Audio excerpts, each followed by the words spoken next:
দাও তো sound clear আছে কিনা, দ্রুত কমেন্ট করো।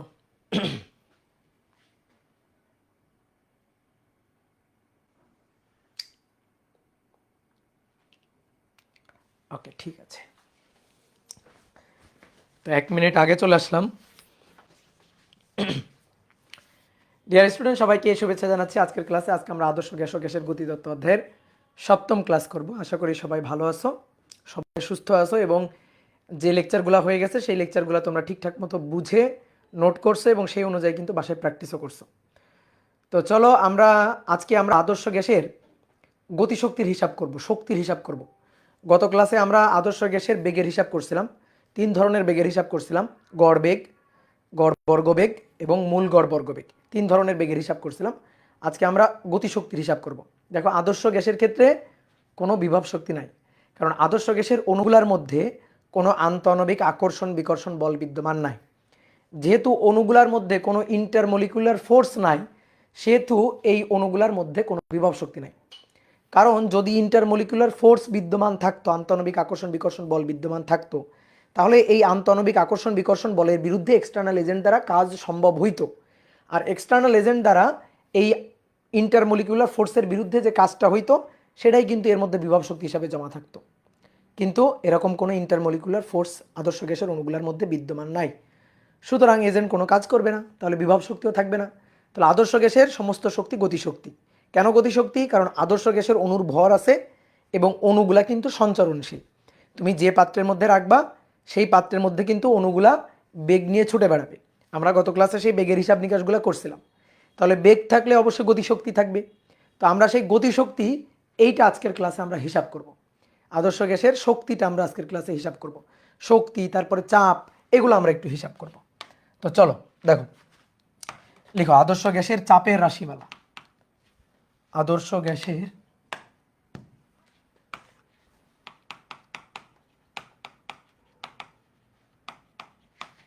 চাপের রাশিমালা।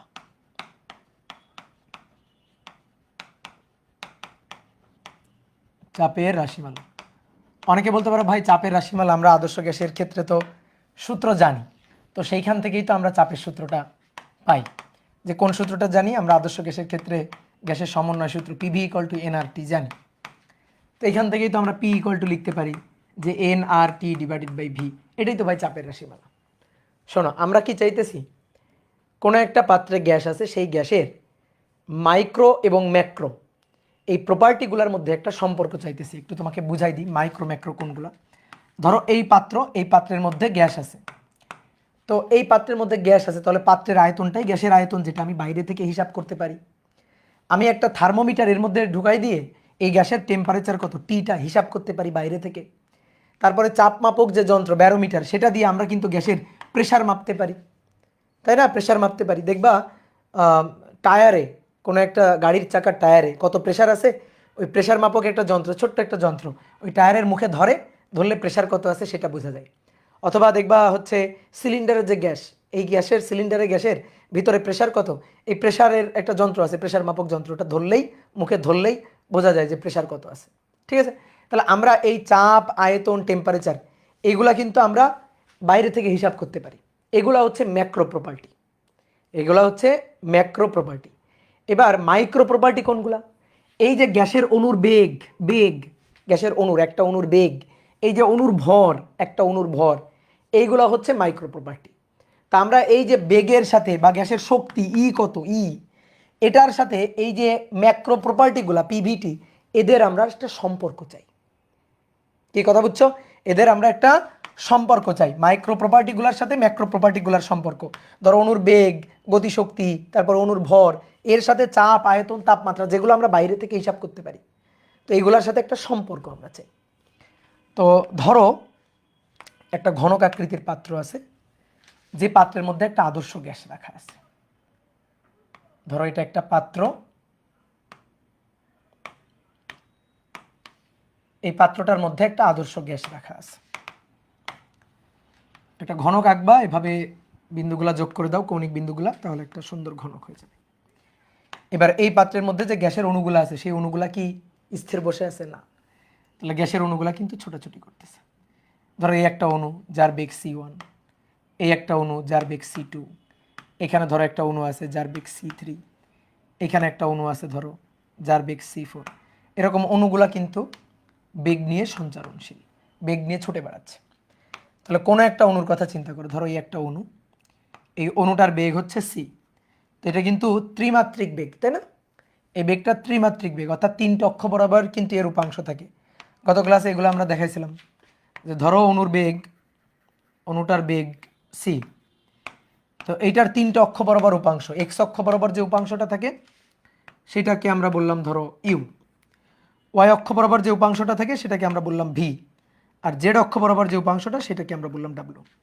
এই যে এটা হচ্ছে আমাদের এক্স অক্ষ, এটা আমাদের ওয়াই অক্ষ, আর এই বরাবর হচ্ছে জেড অক্ষ, এই বরাবর জেড অক্ষ।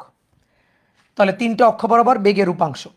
এখন আমি যদি এই বেগটাকে ভেক্টর ফরম্যাটে লিখি, আদর্শ গ্যাসের অণুর বেগ সি, এটাকে যদি ভেক্টর ফরম্যাটে লিখি, ধরো কোনো একটা অণু, ধরো প্রথম অণু, ধরো c1, তাহলে c1 হলে এই যে এটা c1, তাহলে তার জন্য এটা হবে u1, এটা হবে w1, এটা হবে v1। তাহলে এই যে অণুর বেগ c বা c1 ভেক্টর ফরম্যাটে লিখলে c1 ভেক্টর এটা equal to u1 i cap, তারপরে v1 j ক্যাপ এবং w1 k ক্যাপ। আমরা যদি বলি এর মান, তাহলে c1 square equal to u1 square plus v1 square plus w1 square. ঠিক আছে, মনে আছে এই জিনিসটা? এবার বেগের দেখো, এটা হচ্ছে বেগের মান, যদি রুট করি তাহলে মান পাওয়া যাবে, c1 এর মান পাওয়া যাবে। তাহলে c1 স্কোয়ার এটা equal to u1 square v1 square w1 square.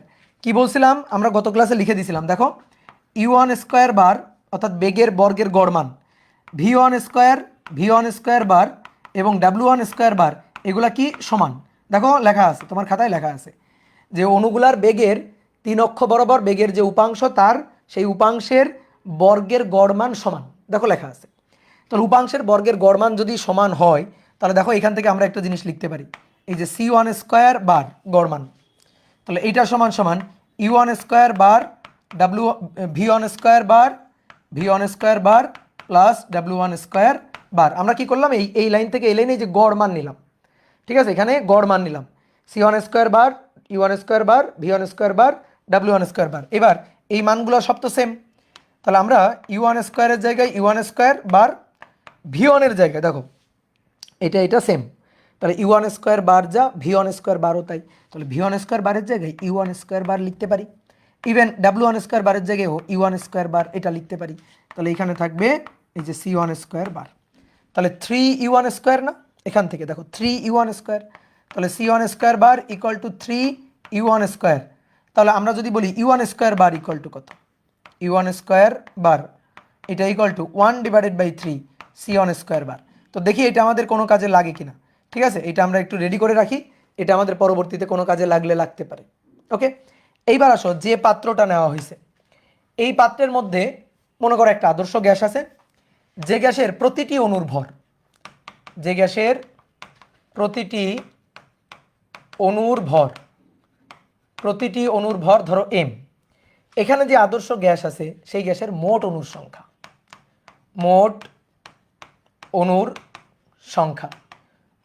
সংখ্যা হচ্ছে ক্যাপিটাল লেটার n।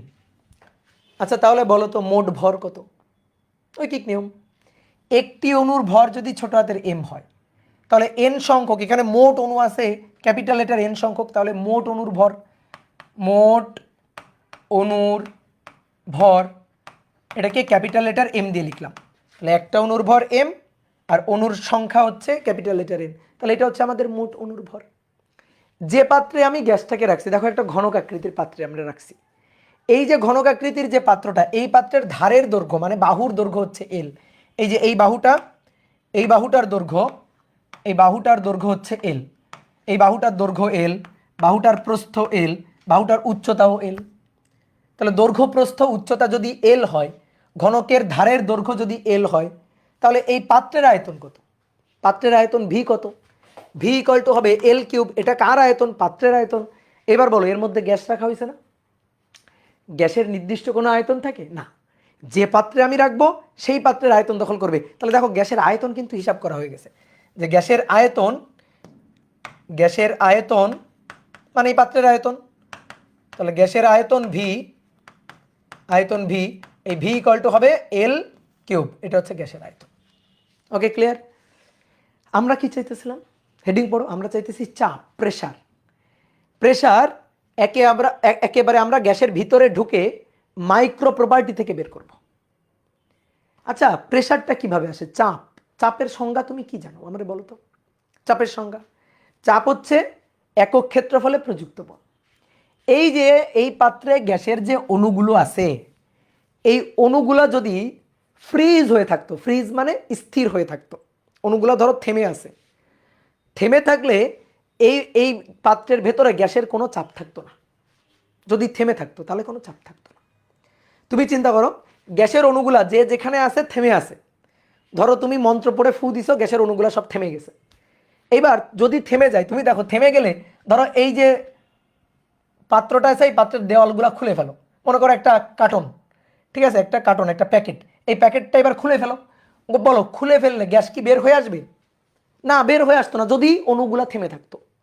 অণুগুলা যদি থেমে থাকতো, অণুগুলা যদি ফ্রিজ হয়ে থাকতো, তাহলে কিন্তু এখান থেকে গ্যাস বের হয়ে আসতো না। তুমি যদি সাপোজ কোনো একটা ধরো যে দেওয়াল, মানে কোনো একটা তল যদি সরাই ফেলো, তাহলে গ্যাস কিন্তু বের হয়ে আসবে না। ইভেন সব তলই তুমি সরাই দাও, গ্যাসের অণুগুলা যেখানে ছিল সেখানেই যদি থাকে, তাহলে কোনো প্রেশার আসলে নাই, এই পাত্রের মধ্যে কোনো প্রেশার নাই। তাহলে প্রেশারটা আসে কোত্থেকে একটু বোঝো তো? অণুগুলা ছোটাছুটি করে বিধায় প্রেশার আসে। এই যে অণুগুলা স্থির না, স্থির থাকলে তো কোনো প্রেশার থাকতো না। তাহলে প্রেশার আছে, গ্যাসের অণুর প্রেশার আছে, ভেতরে যে গ্যাস রাখা হয়েছে তার একটা চাপ আছে। তাহলে এই চাপটা কেমনে সম্ভব? অবশ্যই অণুগুলা গতিশীল থাকলে সম্ভব। অণুগুলা গতিশীল আছে বিধায় চাপ আছে, গতিশীল না থাকলে চাপটা থাকতো না। তো চাপ তো আছে, তার মানে গতিশীল নেই, অণুগুলা ছোটাছুটি করতেছে। আচ্ছা, ছোটাছুটি করলে প্রেশারটা আসবে কেন? যদি ছোটাছুটি করে তাহলে প্রেশারটা আসবে কেন? এই যে অণুগুলা ছোটাছুটি করার সময় এই পাত্রের যে দেওয়াল আছে না, এই যে তলগুলো আছে না, এই তলগুলার উপর গিয়ে ধাক্কা লাগাচ্ছে। অণুগুলা যখন ছোটাছুটি করতেছে, তখন বিক্ষিপ্তভাবে ছোটাছুটি করার কারণে অণুগুলা গিয়ে পাত্রের দেওয়ালে এই যে ধাক্কা লাগাচ্ছে। যখনই ধাক্কা লাগাচ্ছে তখন এই পাত্রের দেওয়ালে একটা বল প্রযুক্ত করতেছে না? এই যে বলটা প্রযুক্ত করতেছে, পাত্রের দেওয়ালের তো একটা ক্ষেত্রফল আছে, তাহলে একক ক্ষেত্রফলে এই যে অণু দ্বারা প্রযুক্ত বল, এটাই আসলে চাপ। এখান থেকেই চাপের হিসাব হবে। কি কথা বুঝছো? এখান থেকেই চাপের হিসাব হবে। তাহলে চাপটা, প্রেশারটা কিভাবে হচ্ছে? যদি অণুগুলো স্থির থাকতো, ধরো এই অণুটা স্থির, এই দেওয়ালের সাথে এর কোনো ধাক্কা লাগবে না, তাহলে চাপ হইতো না। যদি আমি তাপমাত্রা বাড়াই, বলো তো প্রেশার বাড়বে না কমবে? এই পাত্রে গ্যাস আছে, ওই যে আমরা চাপীয় সূত্র পড়ছি না, তাপমাত্রার সাথে প্রেশারের সম্পর্ক কি? সমানুপাতিক। সমানুপাতিকটা কিভাবে? আমি যদি এখানে তাপমাত্রা বাড়াই, গ্যাসের অণুগুলা বেশি ছোটাছুটি করবে। যখন বেশি অণু ছোটাছুটি করবে, তখন এই যে পাত্রের যে দেওয়াল, এই দেওয়ালের উপর বেশি বল দিবে। আর বেশি বল দিলে একক ক্ষেত্রফলে প্রযুক্ত বল বেশি হলে চাপটাও বেশি হবে। তাহলে চাপের মূলটা বুঝছো, যে চাপটা আসলে আসতেছে কোত্থেকে? অণুগুলার ছোটাছুটি করা থেকে। তো অণুগুলা যখন ছোটাছুটি করতেছে, তখন পাত্রের দেওয়ালের উপর গিয়ে বল প্রযুক্ত করতেছে, ধাক্কা খাচ্ছে, এই ধাক্কার মাধ্যমে বল প্রযুক্ত করতেছে। তাহলে আমাদের এই বলের মানটা হিসাব করতে হবে, তারপরে ক্ষেত্রফল দিয়ে ভাগ দিতে হবে। তাহলে আমরা কি করব? বল হিসাব করব, যে পাত্রের উপর প্রযুক্ত বল, পাত্রের দেওয়ালে অণু কর্তৃক প্রযুক্ত বল আমরা হিসাব করব। অণু কর্তৃক প্রযুক্ত বল আমরা হিসাব করব। বল থেকে আমরা চাপ পাবো, বল হিসাব করব, বল থেকে আমরা চাপ পাবো, যে চাপ হচ্ছে বল, চাপ পি, এই পি হচ্ছে প্রযুক্ত বল ডিভাইডেড বাই হচ্ছে ক্ষেত্রফল। ঠিক আছে, প্রযুক্ত বল ডিভাইডেড বাই হচ্ছে ক্ষেত্রফল। এখান থেকে আমরা চাপ পাবো, প্রেসার পাবো। কি ক্লিয়ার? তাহলে এখন আমাদের এই বলটা খুঁজে বের করতে হবে। তাহলে এফ ইকুয়াল টু কত? এফ হচ্ছে ভরবেগের পরিবর্তনের হার, del P by del T. তাহলে ভরবেগের পরিবর্তন কিভাবে? ভরবেগের পরিবর্তন, এই যে ধরো এটা হচ্ছে দেওয়াল, যে পাত্রে রাখা হয়েছে সেই পাত্রে ধরো একটা তল, এই তলের উপর গিয়ে একটা অণু, ধরো একটা অণু, এই অণুটা গিয়ে ধাক্কা লাগাচ্ছে, তাহলে একটা বেগ নিয়ে গিয়ে ধাক্কা লাগাচ্ছে, তারপর ধাক্কা লাগার পরে আবার ফিরে আসতেছে, ধাক্কা লাগার পরে আবার কি হচ্ছে? ফিরে আসতেছে। তাহলে ধরো আদি বেগ ইউ, আদি বেগ ইউ, শেষ বেগ ভি, আর অনুর ভর এম। তাহলে ভরবেগের পরিবর্তন আমরা বের করতে পারি না, del P M V minus U, ঠিক আছে, ভি মাইনাস ইউ। এখান থেকে ভরবেগের পরিবর্তন, তাকে সময় দিয়ে ভাগ দিব বল পাবো, বলকে ক্ষেত্রফল দিয়ে ভাগ দিব চাপ পাবো। তাহলে এইভাবে আমাদের আসতে হবে। এইটা হচ্ছে আমাদের ডেরিভেশন করার স্টেপগুলা, যে আমরা ডেরিভেশনটা করব, প্রেশার যে বের করতে চাই কিভাবে বের করব, এইভাবে ধাপে ধাপে ধাপে ধাপে যাব, হিসাবটা করব। তো আসো, যেহেতু এখানে যে গ্যাসের অণু আছে সেই গ্যাসের অণুর বেগ ত্রিমাত্রিক, তা আমরা আসো মনে করো গ্যাসের অণুর যে কোনো একটা অক্ষ বরাবর বেগ ধরে নিই। ধরো এমন ভরের অণু, এই যে C1 বেগ, ধরো এই যে অণুটা, এই অণুটার ভর এমন ভরের একটা অণু, অণুটার ভর এমন ভরের একটা অণু, ধরো C1 বেগ নিয়ে গতিশীল। তাহলে C1 বেগ নিয়ে গতিশীল থাকলে তার এক্স অক্ষ বরাবর বেগের উপাংশ হবে U1। তাহলে আমরা এটা ধরে হিসাব করা শুরু করি। আসো তো দেখি যে এমন ভরের অণুর এক্স অক্ষ বরাবর বেগ, এক্স অক্ষ বরাবর তার বেগ, এটা হচ্ছে U1। তাহলে এক্স অক্ষ বরাবর বেগ যদি U1 হয়, আচ্ছা তুমি চিন্তা করো, তুমি একটা ঘরে আছো তাই না, একটা ঘনক আকৃতির ঘর না, তুমি চোখ বন্ধ করে এই বরাবর হেঁটে যাবা, সামনে যে দেওয়াল আছে ওই দেওয়ালের সাথে ধাক্কা লাগবে না, ওই দেওয়ালের সাথে ধাক্কা লাগবে, ধাক্কা লাগার পরে আবার ফিরে আসবা, এইভাবে ফিরে আবার এইদিকে যাবা, গিয়ে এই পাশের যে দেওয়াল আছে সেই দেওয়ালে গিয়ে ধাক্কা লাগবে না? তাহলে এক্স অক্ষ বরাবর গতিশীল থাকলে কোন দেওয়ালটাতে ধাক্কা লাগবে বলো তো? এক্স অক্ষ বরাবর কোন তলে ধাক্কা লাগবে? এই তল আর এই তল, এই যে দুই পাশে দুইটা তল, এই দুই পাশে দুইটা তল, এই দুইটা তলে ধাক্কা লাগবে। যদি ওয়াই অক্ষ বরাবর গতিশীল হইতো তাহলে এই তল আর এই তলে গিয়ে ধাক্কা লাগাতো। আর যদি জেড অক্ষ বরাবর গতিশীল হইলো তাহলে এই যে সামনের এই যে তল আর ওই যে পিছনের ওই যে দেওয়ালটা, এই দুইটা দেওয়ালে ধাক্কা লাগাতো। তাহলে আমরা যেহেতু এক্স অক্ষ বরাবর হিসাব করছি, তাহলে এক্স অক্ষ বরাবর গেলে যে দুইটা দেওয়ালে ধাক্কা লাগে আমরা সেই দুইটা দেওয়াল একটু আঁকি তো এখানে। তাহলে এই হচ্ছে একটা দেওয়াল আর এই হচ্ছে একটা দেওয়াল, এক্স অক্ষ বরাবর গেলে এই দুইটা দেওয়ালে ধাক্কা লাগবে, একটা দেওয়াল,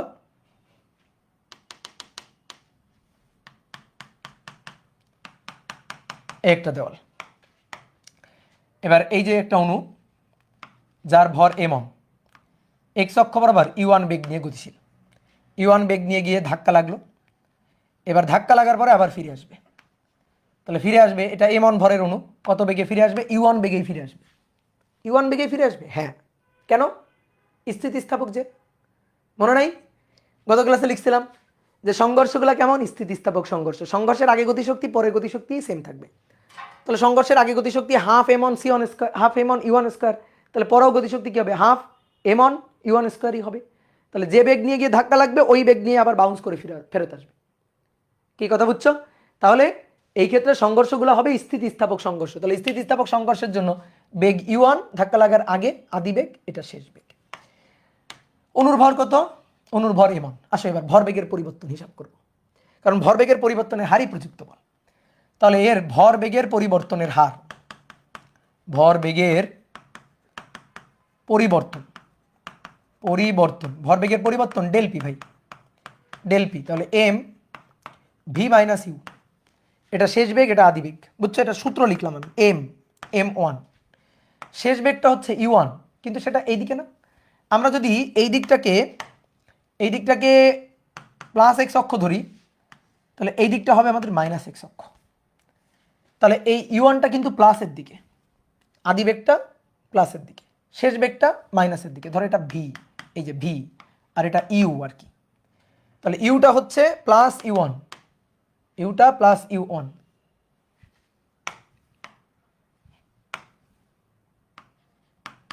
আর ভিটা মাইনাস U1। অণুর ভর এমন। তাহলে বসাই এবার, এমন ভি এর জায়গায় মাইনাস U1, মাইনাস সূত্রের মাইনাস, ইউ আদিবেগ তার জায়গায় U1। তাহলে এটা হচ্ছে মাইনাস M1 U1, তো U1 তো দুইটা, তো একবারে সামনে লিখে দিলাম -2 M1 U1। এটা ভরবেগের পরিবর্তন।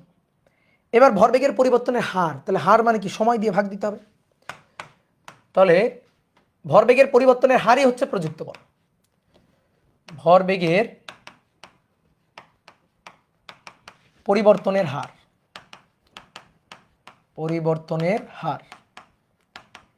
তাহলে হার হচ্ছে del P by del T, del P by del T. এবার ডেল পি, সেই ডেল পি হচ্ছে -2 m1 u1 ডেল টি সময়। এবার ভালো করে বুঝবা সময়টা কি হবে। সময়টা হচ্ছে আমরা সেই সময়টা নর্মালি সময়টা কি হওয়া উচিত, এখানে সময়টা আসলে কোন সময়টা বসা উচিত, ভরবেগের পরিবর্তন ঘটতে যে সময় লাগছে সেই সময় ডেল টি। তাহলে ভরবেগের পরিবর্তন, এই যে ধাক্কা লাগলো, ধাক্কা লাগার পরে বাউন্স করে ফেরত আসছে, এই যে ভরবেগের পরিবর্তন ঘটতে, এই যে ভরবেগের সংঘর্ষকালীন এই যে সময়টা, এই যে সময়টা সংঘর্ষকালীন, এই সময়টা নিয়ে এখানে বসাইতে হবে কি, তাই না? কিন্তু আমরা এই সময়টা বসাবো না, আসলে এই সময়টা বসানো উচিত, বাট আমরা এই সময়টা বসাবো না। আমরা দেখো কোন সময়টা বসাচ্ছি। একটা অণু এখান থেকে গিয়ে এই দেওয়ালে ধাক্কা লাগানোর পরে আবার এখানে ফেরত আসবে, এই যে একটা ধাক্কা লাগিয়ে আবার এখানে ফেরত আসবে, কত বেগ নিয়ে যাবে? u1 বেগ নিয়ে যাবে। আচ্ছা, এই তলের সাথে এই তলের মধ্যবর্তী দূরত্ব কত দেখো তো, এই যে এখান থেকে এই পর্যন্ত দূরত্ব কত? এল না? তাহলে এই দেওয়াল থেকে এই দেওয়ালের দূরত্ব কিন্তু এল দূরত্ব। তাহলে একটা অণু এই দেওয়াল থেকে এই দেওয়ালে গিয়ে ধাক্কা লাগবে, ধাক্কা লাগার পরে আবার এখানে ফেরত আসবে। তাহলে এই ফেরত আসতে যে সময় লাগবে সেই সময়টা আমরা নিব হচ্ছে টি।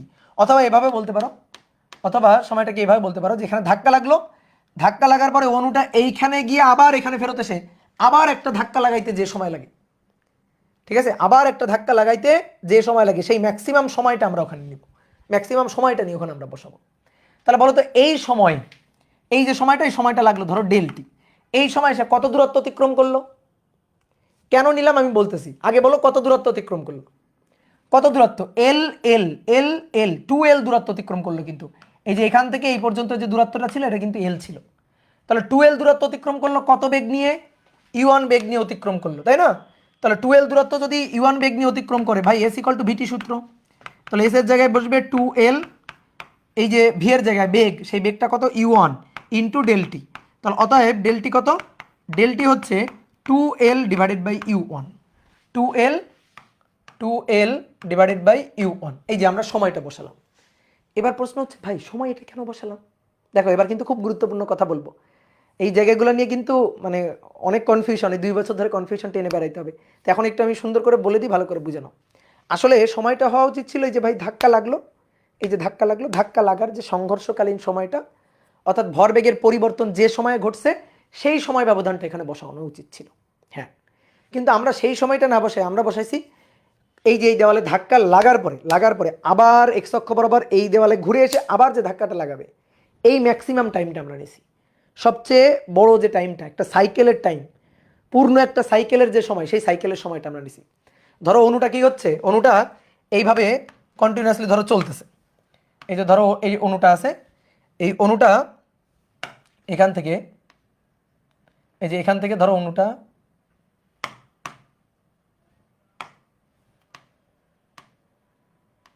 এই যে এখান থেকে এই দেওয়ালে গিয়ে ধাক্কা লাগছে, আবার এই দেওয়াল আসতেছে, আবার ধাক্কা লাগতেছে, আবার দেওয়ালে যাচ্ছে, এইভাবে অণুটা চলতেছে আর কি। এই সাইকেলটা চলতেই আছে, এক্স অক্ষ বরাবর বেগ থাকলে তো এটা চলতেই থাকবে।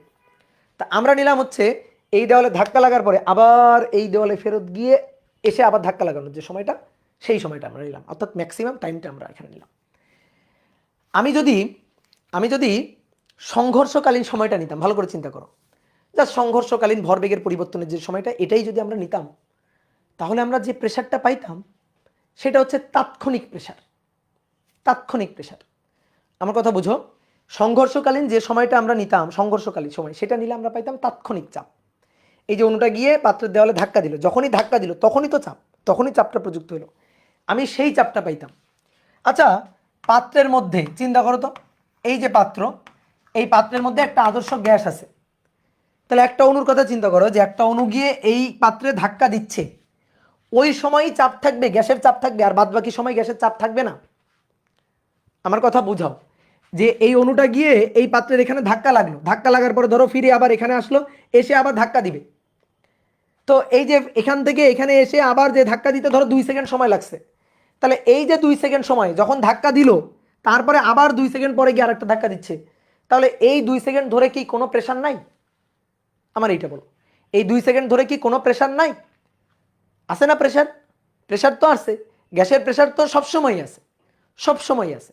তাহলে আমাদের কি করতে হবে, এই পাত্রে ধাক্কা লাগানোর পরে আবার ফিরে এসে একটা ধাক্কা লাগবে, পুরো সময় ব্যবধানটা দিয়ে ভাগ দিতে হবে, কারণ প্রেশারটা পুরো সময় ব্যাপী আছে। আমরা এখানে আসলে এই যে ভরবেগের পরিবর্তনের হার থেকে বল নিব না, এই বলটা কিন্তু তাৎক্ষণিক বল না। তাৎক্ষণিক বল নিলে, আমি যদি তাৎক্ষণিক বল নিতাম, তাৎক্ষণিক ভরবেগের পরিবর্তনের হার নিতাম, তাহলে তো আমি তাৎক্ষণিক চাপটাই পাইতাম, অর্থাৎ যখন অণুটা কি ধাক্কা দিল তখনই চাপ আছে। তাহলে বাদ বাকি সময় কি গ্যাসের অণুর চাপ নাই? গ্যাসের চাপ নাই, গ্যাসের চাপটা তো কন্টিনিউয়াস সবসময় ধরেই আছে, তাই না? তাহলে আমাদের প্রেশারটা নিতে হবে অ্যাভারেজ হিসাব করে, অ্যাভারেজ বলের জন্য হিসাব করে নিতে হবে। তা আমি এখানে ভরবেগের এই পরিবর্তনের হার থেকে যে বলটা পাবো, সেই বলটা হবে অ্যাভারেজ বল, ঠিক আছে? অ্যাভারেজ ফোর্স যেটা, সেইটা হবে। তাহলে অ্যাভারেজ ফোর্স নেওয়ার জন্য আমার নিতে হবে পুরো সাইকেলের সময়টা, পুরো সময়টা নিতে হবে। অর্থাৎ এই দেওয়ালে ধাক্কা লাগলো, লাগার পরে আর কতক্ষণ পরে আবার এসে ধাক্কা লাগাবে, পুরো সময়টা দিয়ে এখানে ভাগ করতে হবে। মানে কোনো সময় চাপটাকে জিরো ধরা যাবে না। ধাক্কা দিল যখন তখনই চাপ আছে, বাদ বাকি সবসময় চাপ জিরো না তো, তাই না? চাপ তো আছেই। তাহলে আমাদের এখানে যে সময়টা নিতে হবে, এই সময়টা পুরো সাইকেলের একটা সময় নিতে হবে, পুরো সময়টা নিতে হবে। কথা কি বুঝছো? আমি যদি খুবই ক্ষুদ্র সময় যখন ধাক্কা দিল সেই সময়টা নিয়ে হিসাব করি, তাহলে তো ভাই আমি একটা তাৎক্ষণিক প্রেশার পাবো, তাৎক্ষণিক বেশ ভালো একটা প্রেশার আমি পাবো, ঠিক আছে? তাৎক্ষণিক ওই সময় একটা বেশ ভালো প্রেশার পাবো, কিন্তু বাদ বাকি সময় গ্যাসের কি চাপ নাই? চাপ তো আছে, সবসময় তো চাপ আছে। তাহলে আমাদের হিসাব করার জন্য এখানে যে বলটা নিতে হবে সেটা গড় বল নিতে হবে, প্রযুক্ত গড় বল। এই গড় বলের কারণে আমরা সময় দিব এই যে ম্যাক্সিমাম টাইম পিরিয়ডটা দিয়েই ভাগ দিব। কে ক্লিয়ার? তাহলে এই জায়গাটায় অনেকের কনফিউশন হয়, তাহলে কনফিউশনটা ক্লিয়ার করে নাও, ঠিক আছে? তাহলে এবার এখান থেকে ভরবেগের পরিবর্তনের হার হিসাব করলে আমরা পাচ্ছি -2 কাটাকাটি m/u1² ডিভাইডেড বাই l। এটা হচ্ছে ভরবেগের পরিবর্তনের হার, এটাই তো প্রযুক্ত বল। ভরবেগের পরিবর্তনের হার, নিউটন স্যার কি বলছে? ভরবেগের পরিবর্তনের হারই প্রযুক্ত বল। তাহলে F = -m/u1² divided by l, F = ΔP/ΔT। তাহলে অতএব F = -m/u1² divided by l, এটাই হচ্ছে বল।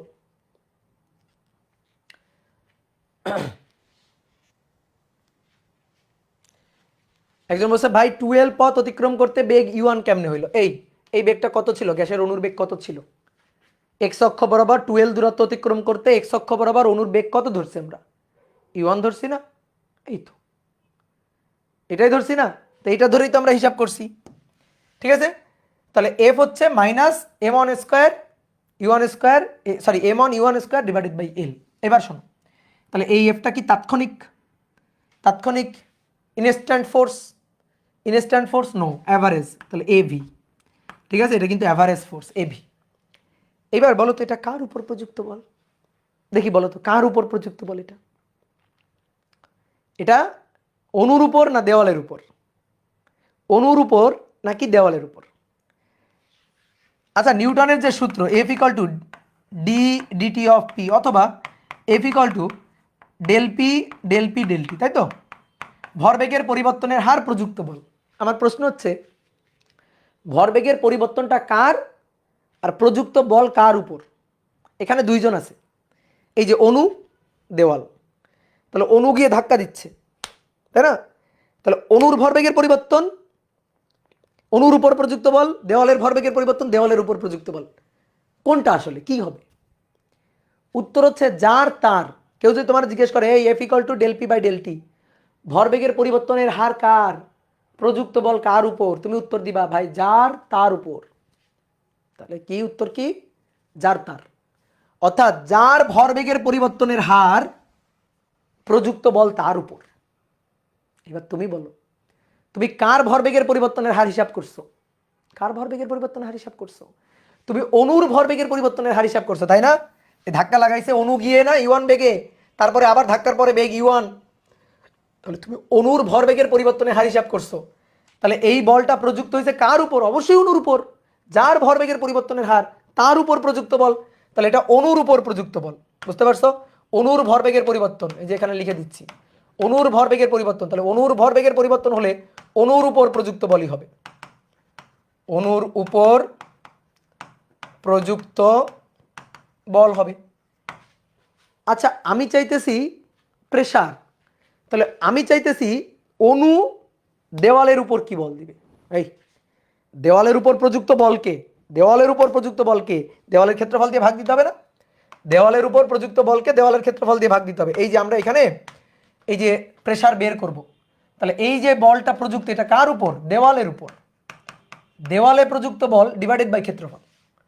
এই যে তলটা, এই তলটা দেওয়াল, তাহলে অনু দেওয়ালের উপর যে বলটা দিবে সেই বলটাকে এই দেওয়ালের ক্ষেত্রফল দিয়ে ভাগ দিলেই চাপ পাবো। তাহলে আমাদের এখানে আমরা পাইছি অনুর উপর প্রযুক্ত বল। ভাই এটা তো হলে হবে না, আমার তো লাগবে দেওয়ালের উপর প্রযুক্ত বল। এইবার আসো নিউটনের থার্ড লকে স্মরণ করো। নিউটন সাহেব কি বলছে? প্রত্যেক ক্রিয়ারই সমান ও বিপরীত প্রতিক্রিয়া আছে। তাহলে অনু দেওয়ালের উপর বল দিবে, দেওয়াল কি বসে থাকবে? দেওয়াল অনুর উপর বল দিবে। তাহলে এইটা কি? অনুর উপর প্রযুক্ত বল। তাহলে আমার লাগবে দেওয়ালের উপর প্রযুক্ত বল। তাহলে দেওয়ালে প্রযুক্ত বল, দেওয়ালের উপর অনু কর্তৃক প্রযুক্ত বল, দেওয়ালের উপর প্রযুক্ত বল। তাহলে দেওয়ালের উপর প্রযুক্ত যে গড় বল এফ, এই এফটা হবে এর যে মানটা এই মানের বিপরীতটা। ঠিক আছে? তাহলে এইটা ধরো, এইটাকে আমরা বললাম এফ আর এইটাকে মাইনাস এফ অ্যাভারেজ, এভাবে লিখলাম যে এইটার বিপরীতটা, এইটার বিপরীত। তাহলে এফ অ্যাভারেজ যদি এটা হয় তাহলে দেওয়ালের উপর প্রযুক্ত যে বলটা এফ ধরলাম এফ, তাহলে সেটা হবে মাইনাস এফ অ্যাভারেজ। কি কথা বুঝছো? তার মানে এই মাইনাসটার হবে না, অর্থাৎ মাইনাস মাইনাসে প্লাস হয়ে যাবে। M on U one square divided by L. তাহলে M on U one square by L. কথা কি বুঝতে পারছি? ক্লিয়ার? এবার এইটা দেওয়ালের উপর প্রযুক্ত বল, একে ভাগ দিতে হবে দেওয়ালের ক্ষেত্রফল দিয়ে, তাহলে আমরা পাবো চাপ। তাহলে প্রেসার দেওয়ালে প্রযুক্ত চাপ, তাহলে চাপ প্রেসার, প্রেসার পি। তো এটা কয়টা অণুর জন্য? একটা অণুর জন্য না, একটা অণুর জন্য না, এটা এমনের জন্য না। দেখো তো এটা কার জন্য হিসাব করছে? এমনের জন্য। তাহলে প্রেসার তুমি পি অন দিয়ে লিখতে পারো, প্রেসারটাকে এটাকে পি অন দিয়ে লিখতে পারো, কিন্তু পি অন দিয়ে না লিখলেও চলবে, পি দিয়ে লিখো। P equal to F divided by A. তাহলে এফ হচ্ছে এইটা M on U one square divided by L, তাকে ভাগ দিব ক্ষেত্রফল দিয়ে।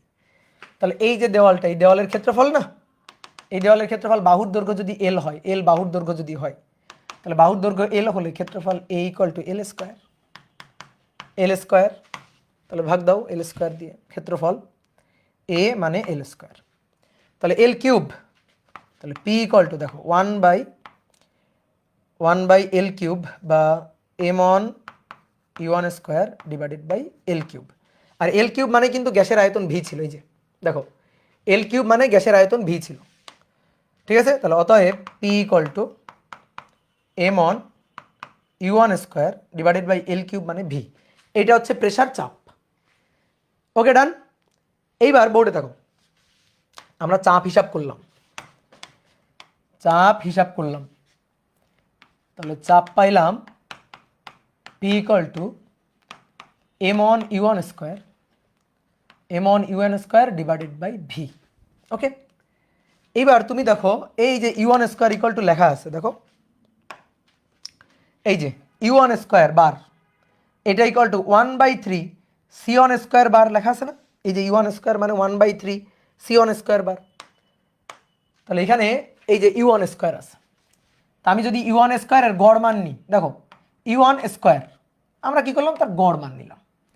তাহলে গড় মান নিয়ে যদি বসাই তাহলে pressure P M on U one square তার গড় মান নিব, নিয়ে ভি। এবার এম অন ইউ ওয়ান স্কোয়ারের জায়গায় 1/3 C one square bar by V. তাহলে কি দাঁড়ালো এখানে? 1/3 M on C one square bar divided by V. কি বুঝতে পারছো? Divided by V. তাহলে এই যে এইটা হচ্ছে আমাদের প্রেসার পি, এটা প্রেসার পি, এটাই মোট চাপ, এটাই কিন্তু মোট চাপ। ঠিক আছে? এটা এমন ভরের অণুর জন্য মোট চাপ, এমনের জন্য, এমনের জন্য চাপ। ঠিক আছে? এবার ঠিক একইভাবে যদি এবার আমি M2 অণুর জন্য হিসাব করি, 2 নম্বর অণু M2 ভরের অণু, তাহলে তার জন্য হিসাব করলে কি হবে? তার জন্য হিসাব করলে সেম একইভাবে P ইকুয়াল টু পাবো 1/3 M2 C2 square divided by V. এবার কথা হচ্ছে কি M1 M2 এগুলো কি আলাদা? বলো তো, বলো তো ভাই, M1 M2 এগুলা কি আলাদা হবে? প্রত্যেকটা অণুর ভর সেম হবে না? এখানে যে গ্যাসটা রাখা আছে, এখানে যে গ্যাসটা রাখা আছে, এই পাত্রের মধ্যে যে গ্যাসটা রাখা আছে, সেই গ্যাসের প্রত্যেকটা অণুর ভর কি আলাদা আলাদা? না। তাহলে M1 M2 M3 সব কিন্তু সেম। তাহলে তুমি চাইলে এখানেও কিন্তু এই যে M1 কে M ধরে নিয়ে হিসাব করতে পারো, বা লাস্টে গিয়ে তুমি এটাকে এখন M1 কে M বলতে পারো, যে এটা তো M1 ছিল। তাহলে প্রত্যেকটা অণুর জন্য ধরো M1 M2 M3 এভাবে যতগুলো অণু আছে সবগুলো অণুর ভরই তো সেম M। তাহলে তখন P = হবে 1/3 mc1² bar divided by V. ঠিক আছে, অণুর ভর সেম, বেগ আবার সেম না, কিন্তু বেগকে আবার কিন্তু সেম বলা যাবে না। তাহলে এখন গ্যাসের মধ্যে অণু আছে এরকম কয়টা? অসংখ্য। কতগুলা? n সংখ্যক অণু আছে, n সংখ্যক অণু। তাহলে n সংখ্যক অণুর মোট চাপ, n সংখ্যক অণুর মোট চাপ, n সংখ্যক অণুর মোট চাপ P। তাহলে P = প্রথম অণুর চাপ P1, দ্বিতীয় অণুটার চাপ P2, তৃতীয় অণুটার চাপ P3, dot dot dot dot dot dot এই যে Pn, nতম অণুর চাপ। ঠিক আছে, তাহলে এটাকে আমরা P1 দিয়েই লিখি, যেহেতু এটা প্রথম অণুর জন্য। P1, এটা P1, এটা P1, এই যে P1। ঠিক আছে, তাহলে এটাকে আমরা P1 বললাম। ওকে, তাহলে এবার আসো আমরা মানগুলো বসাই। তাহলে প্রথম অণুর জন্য কত হচ্ছে? 1/3 m c1² divided by V, 1/3 m c2² bar divided by 3, sorry divided by V. তারপরে 1/3 m c3² bar divided by V, plus dot dot dot 1/3 m cn² bar divided by V. কি কমন যায়? Common যায় 1/3 m divided by V common যায়। ঠিক আছে, তাহলে কি থাকে এখানে? কি থাকে এখানে? থাকে c1² bar c2² bar c3² bar plus dot dot dot dot cn² bar. Okay, done. এবার সবাই বোর্ডে থাকো, ডান। এবার আমার ইচ্ছা হয়েছে আমি এদেরকে একটু n দিয়ে ভাগ দিব। ভাই এটা তো আপনি ইচ্ছা করে নিলেন, এটা তো আপনি ইচ্ছা করে নিলেন। হ্যাঁ, এটা তো আমি ইচ্ছা করে নিলাম। অন্যায় হয়েছে না? অন্যায় করছি না? এবার অন্যায় খণ্ডন করতে হবে। তাহলে এখানে একটা n দিয়ে দাও। এবার n কাটাকাটি করে আগের লাইন। এটা কেন করলাম? কেন করলাম তুমি খাতা উল্টাও দাও, তাহলেই পাবা। বেগের বর্গের গড় মানের, দেখো বেগের বর্গের গড় মান, তাই না? বেগের বর্গের গড় মান না এটা? বেগের বর্গের, আচ্ছা গড় আমি আগেই নিয়ে ফেলছি না, একটু ভুল করে ফেলছি, আগেই গড় মান নিয়ে ফেলছি, তাই না?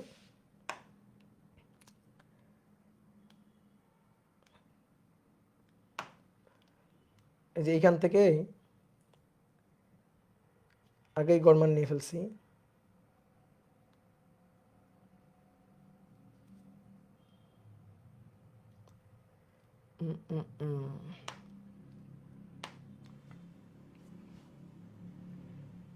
E1²,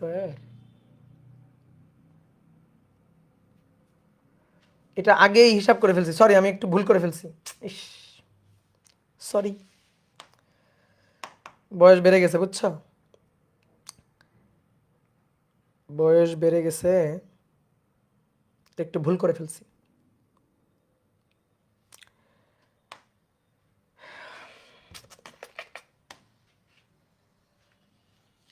মুঝে মাফ করে দাও।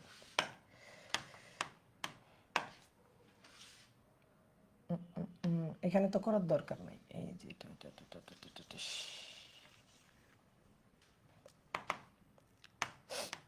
Sorry M1 M2 M3 dot dot dot M। ওকে, তাহলে এটা প্রথম অণুর জন্য চাপ এটা। তাহলে আমরা যদি দ্বিতীয় অণুর ক্ষেত্রে হিসাব করি, দ্বিতীয় অণুটার জন্য হিসাব করতাম P2, তাহলে ওই তো M2, তো M2 তো Mই হবে এবার, M, তারপরে U2² ডিভাইডেড বাই ভি। তৃতীয় অণুর জন্য যদি হিসাব করতাম, তাহলে ওই তো P3 M u3 square divided by V dot dot dot dot N তম অণুর জন্য pn, তাহলে m U un square divided by V, বুঝছো? তাহলে এক্স অক্ষ বরাবর হিসাব করতেছি আমরা, সি আগেই নিয়ে আসছিলাম। তো এবার আসো মান বসাই। এবার পিওনের মান হচ্ছে এই যে এম1, তো এম1 তো এমই হবে, এই যে এম1 এমই হবে। তাহলে M U one square by V M U two square divided by V M ইউ3 square divided by V plus dot dot dot M U N square divided by V. এইবার এম বাই ভি এখান থেকে common যায়, M by V.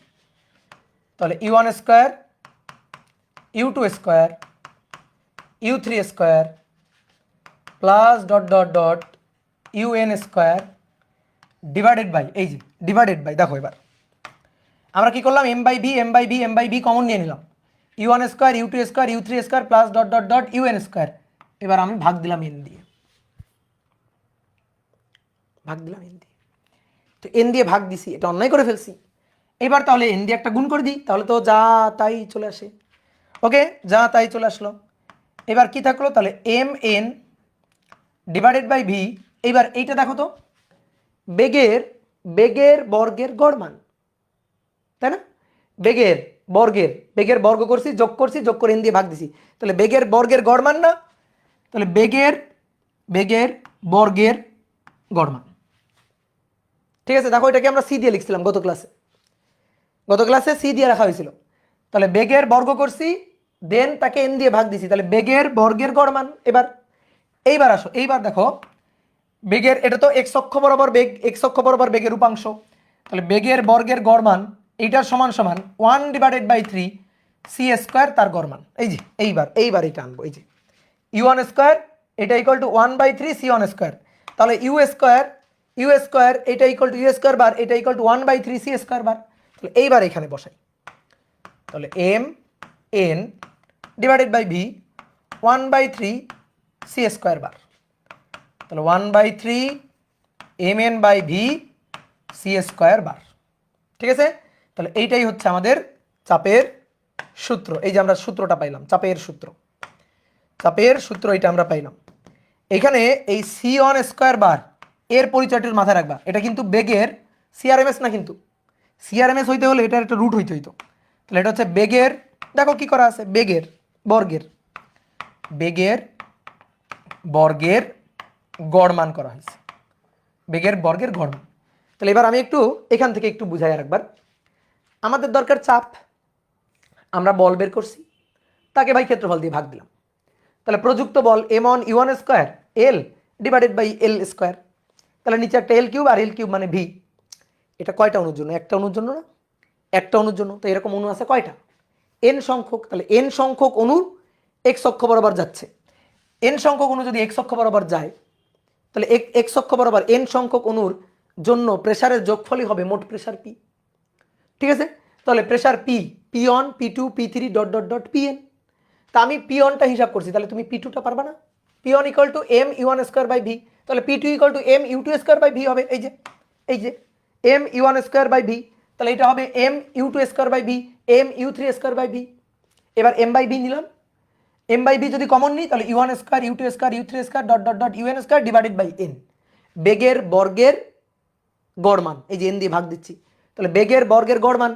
এবার গত ক্লাসে আমরা দেখছিলাম আদর্শ গ্যাসের গতিতত্ত্বের স্বীকার্য যে বেগের উপাংশগুলার, যে কোনো অক্ষ বরাবর উপাংশগুলার বর্গের গড় মান এটা সমান, এই যে এটা সমান। তাহলে এখান থেকে আমরা পাইছিলাম ইউ স্কোয়ার তার বার, অর্থাৎ ইউ এর বর্গের গড় মান, সেটা সি মূল বেগ আর কি, সি এর বর্গের গড় মানের 1/3 1/3। তাহলে সেইটাই আমরা এখানে বসাই দিলাম, এই যে ইউ স্কোয়ার বার তার জায়গায় বসাই দিলাম 1/3 সি স্কোয়ার বার। কি ক্লিয়ার? বুঝতে পারছো? তাহলে এইটা আমরা এই যে প্রেসারটা পাইলাম। এবার অনেকে বলতে পারে ভাই আপনি তো প্রেসার হিসাব করছেন শুধুমাত্র এক্স অক্ষ বরাবর নিয়ে। দেখো এবার খুব ভালো করে বুঝবা, এটা হচ্ছে আমাদের ঘনকাকৃতির পাত্রটা ছিল, এই যে ঘনকাকৃতির পাত্র। এই ঘনকাকৃতির পাত্রে তিনটা তল কিন্তু কিভাবে তিনটা তল? দেখো এটা এক্স অক্ষ, এটা ওয়াই অক্ষ, এটা ওয়াই অক্ষ, এটা জেড অক্ষ। তাহলে দেখো এই যে তলটা, বলো তো এই তলের একটা নাম দাও তো, এই তলটা আর এই তলটা, এই দুটো তলের নাম দাও। কেমন তল এরা? কি তল বলো, এরা কি তল? দেখো কোন কোন অক্ষে কোন অক্ষে, এই যে এই দেওয়ালটা, তাহলে এই দেওয়ালটা মানে এই যে এই দেওয়ালটা, তাহলে এটা ওয়াই জেড তল না? ওয়াই জেড তল। তাহলে এই দেওয়ালটা হচ্ছে ওয়াই জেড তল, এই দুটো দেওয়াল হচ্ছে ওয়াই জেড তল, এই দুটো দেওয়াল ওয়াই জেড তল, এই যে এই দেওয়ালটা ওয়াই জেড তল।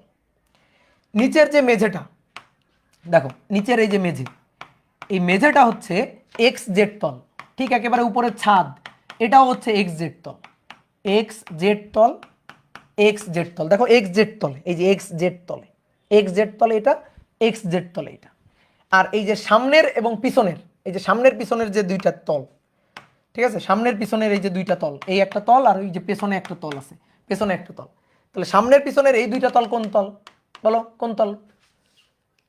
এক্স ওয়াই তল। এই যে এক্স ওয়াই, ওই যে এই দেওয়ালটা, এই দেখো আলাদা করে এঁকে দেখাই, এই যে এই দেওয়ালটা, তাহলে এই দেওয়ালটা হচ্ছে এক্স ওয়াই তল, ঠিক আছে, এক্স অক্ষ আর ওয়াই অক্ষ নিয়ে গঠিত। তাহলে এই যে তলটা এটা হচ্ছে এক্স ওয়াই তল, ওই যে ভেতরেরটা, ঠিক আছে। এবার বলো আমরা যে হিসাব নিকাশটা করছি, আমরা যে হিসাব নিকাশটা করছি সেটা কোন তল নিয়ে? আমরা হিসাব নিকাশ করছি ওয়াই জেড তল নিয়ে, আমরা হিসাব নিকাশ করছি ওয়াই জেড তল নিয়ে। এই দুইটা তল নিয়ে আমরা হিসাব নিকাশ করছি, এই একটা এই একটা। তাহলে এটা হচ্ছে ওয়াই জেড তল, ওয়াই জেড তল। ওয়াই জেড তল নিয়ে গ্যাসের অণুর বেগ ধরছি, যে অণুর ভর এম, একটা অণু তার বেগ ধরো ইউ1, ধাক্কা খাওয়ার পরে আবার ফেরত আসলো কত বেগ নিয়ে? ইউ1 বেগ নিয়ে। এইখান থেকে আমরা এই যে তলের ক্ষেত্রফল তো এ ইকুয়াল টু এল স্কোয়ার, এইখান থেকে আমরা চাপ বের করছি পি ওয়াই জেড, এই যে একটা অণুর জন্য বের করছি। তাহলে একটা অণুর জন্য বের করে আমাদের কি আসছে দেখো তো, একটা অণুর জন্য M U one square divided by V. তাহলে M U one square, M U one square divided by V. তাহলে আমি যদি সবগুলো অণুর জন্য বের করতাম তাহলে কি দাঁড়াইতো? সবগুলো অণুর জন্য যদি বের করতাম, এই যে যোগ করছি, সবগুলো অণুর জন্য বের করলে M N V by U square bar, M N V by U square bar, এটা ছিল। তারপরে আরেকটা জিনিস কি পাইলাম, এই যে ইউ স্কোয়ার বার এর মান যদি বসাই তাহলে 1/3 M N divided by V C square bar, বুঝলাম? এই যে এই হিসাবটা আমরা করছি, এটা একটার জন্য, এটা টোটাল এন সংখ্যকের জন্য, এন সংখ্যকের জন্য যোগ করে এটা আমরা পাইছি। তারপরে ইউ1 স্কোয়ার বার জায়গায় সি1 স্কোয়ার দিয়ে রিপ্লেস করে দিছি। তাহলে এটাই কিন্তু P Y Z P Y Z P Y Z, বুঝছো? এটা একটা অণুর জন্য আর এটা হচ্ছে সবগুলো অণুর জন্য মোট, ঠিক আছে। এটা একটা অণুর জন্য, একটি অণুর জন্য এটা, আর এটা হচ্ছে মোট, এই দুইটা হচ্ছে মোট, তাই তো? আচ্ছা এবার আসো উপরের যে দুইটা তল, আমি যদি উপরের যে দুইটা তল, এই একটা তল এই একটা তল উপরের, এই তল বরাবর হিসাব করতাম, তাহলে এই যে অণু তার ভর এম, তার বেগ এবার হইতো ভি1, ওয়াই অক্ষ বরাবর বেগ ভি1, ধাক্কা লাগার পরে এই যে ধাক্কা লাগলো, ধাক্কা লাগার পরে আবার ফিরে আসতো মাইনাস ভি1 বেগ নিয়ে, ঠিক আছে, মাইনাস ভি1 বেগ নিয়ে ফেরত আসতো। তাহলে এই যে এই তল বরাবর হিসাব যদি করতাম তাহলে এটা কোন অক্ষ? ওয়াই অক্ষ বরাবর, ওয়াই অক্ষ বরাবর, আর তলটা এক্স জেড তল, এক্স জেড, এইটাও এক্স জেড। তাহলে বলো তো আমি একটা অণুর জন্য কি পাইতাম? একটি অণুর জন্য, একটি অণুর জন্য প্রেসারটা আমি কি পাইতাম? তাহলে P X Z M V one square divided by V, ঠিক আছে, M V one square divided by V. তারপরে পি এক্স জেড মোট M N divided by V divided by V V square bar, V square bar. তারপরে P X Z 1/3 M N by V C square bar, এই যে C square বার চলে আসলো। তাহলে এই দুইটা কি হইতো? এই দুইটা হইতো মোট চাপ, এই দুইটা হইতো মোট চাপ, সবগুলো অণুর হিসাব করে, সবগুলো অণুর হিসাব করে মোট চাপ হইতো। কি কথা বুঝলা? ক্লিয়ার?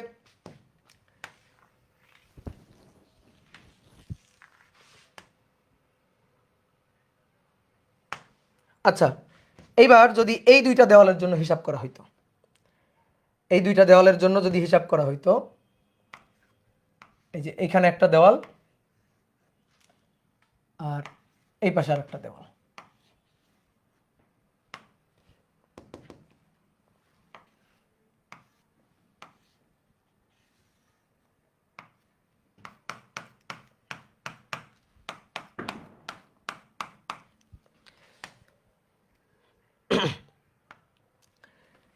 তাহলে এই যে ধরো একটা অণু, এবার কোন অক্ষ, জেড অক্ষ বরাবর, তাহলে এই অণুটার ভর এম, জেড অক্ষ বরাবর এই দেওয়ালে গিয়ে ধাক্কা লাগালো W1 বেগে, ধাক্কা লাগানোর পরে আবার যখন ফেরত আসলো তখন W2 বেগে ফেরত, সরি W1 বেগেই ফেরত আসলো। এই বুঝলা?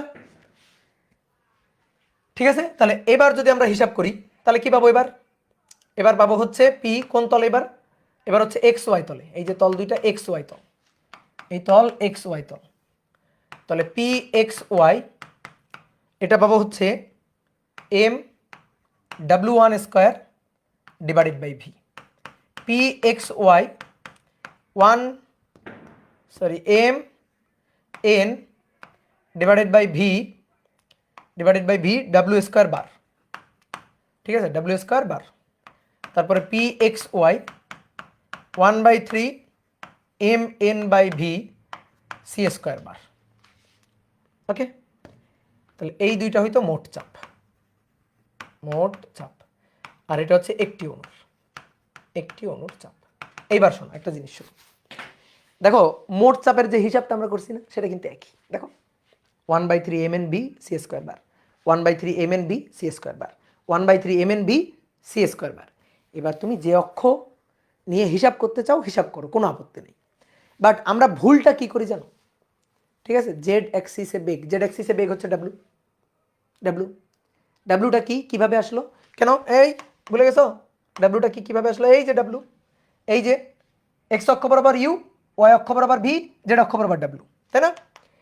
এইবার শোনো, অনেকে যেটা ভাবে, যে জিনিসটা ভুল করে, অনেকে ভাবে মোট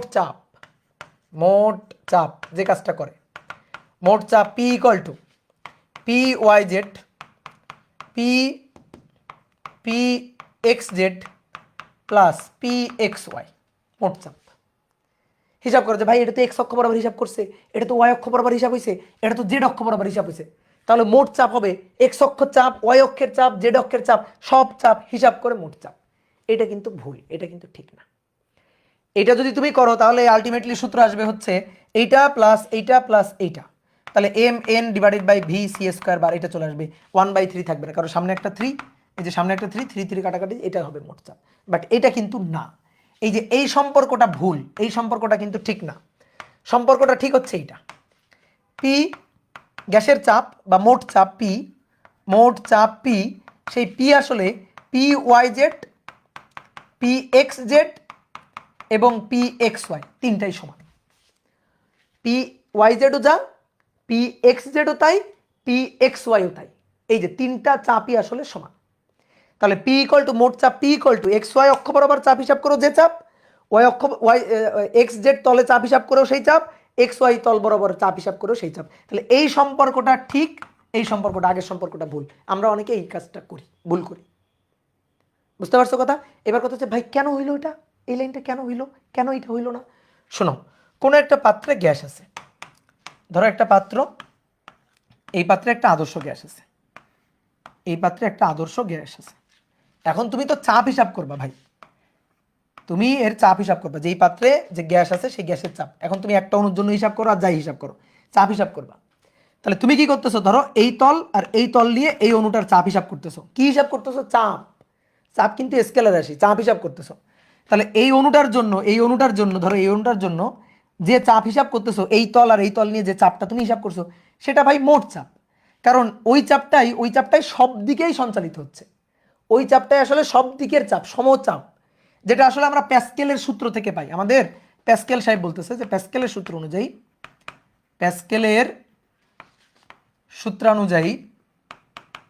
সূত্রানুযায়ী গ্যাসের কোনো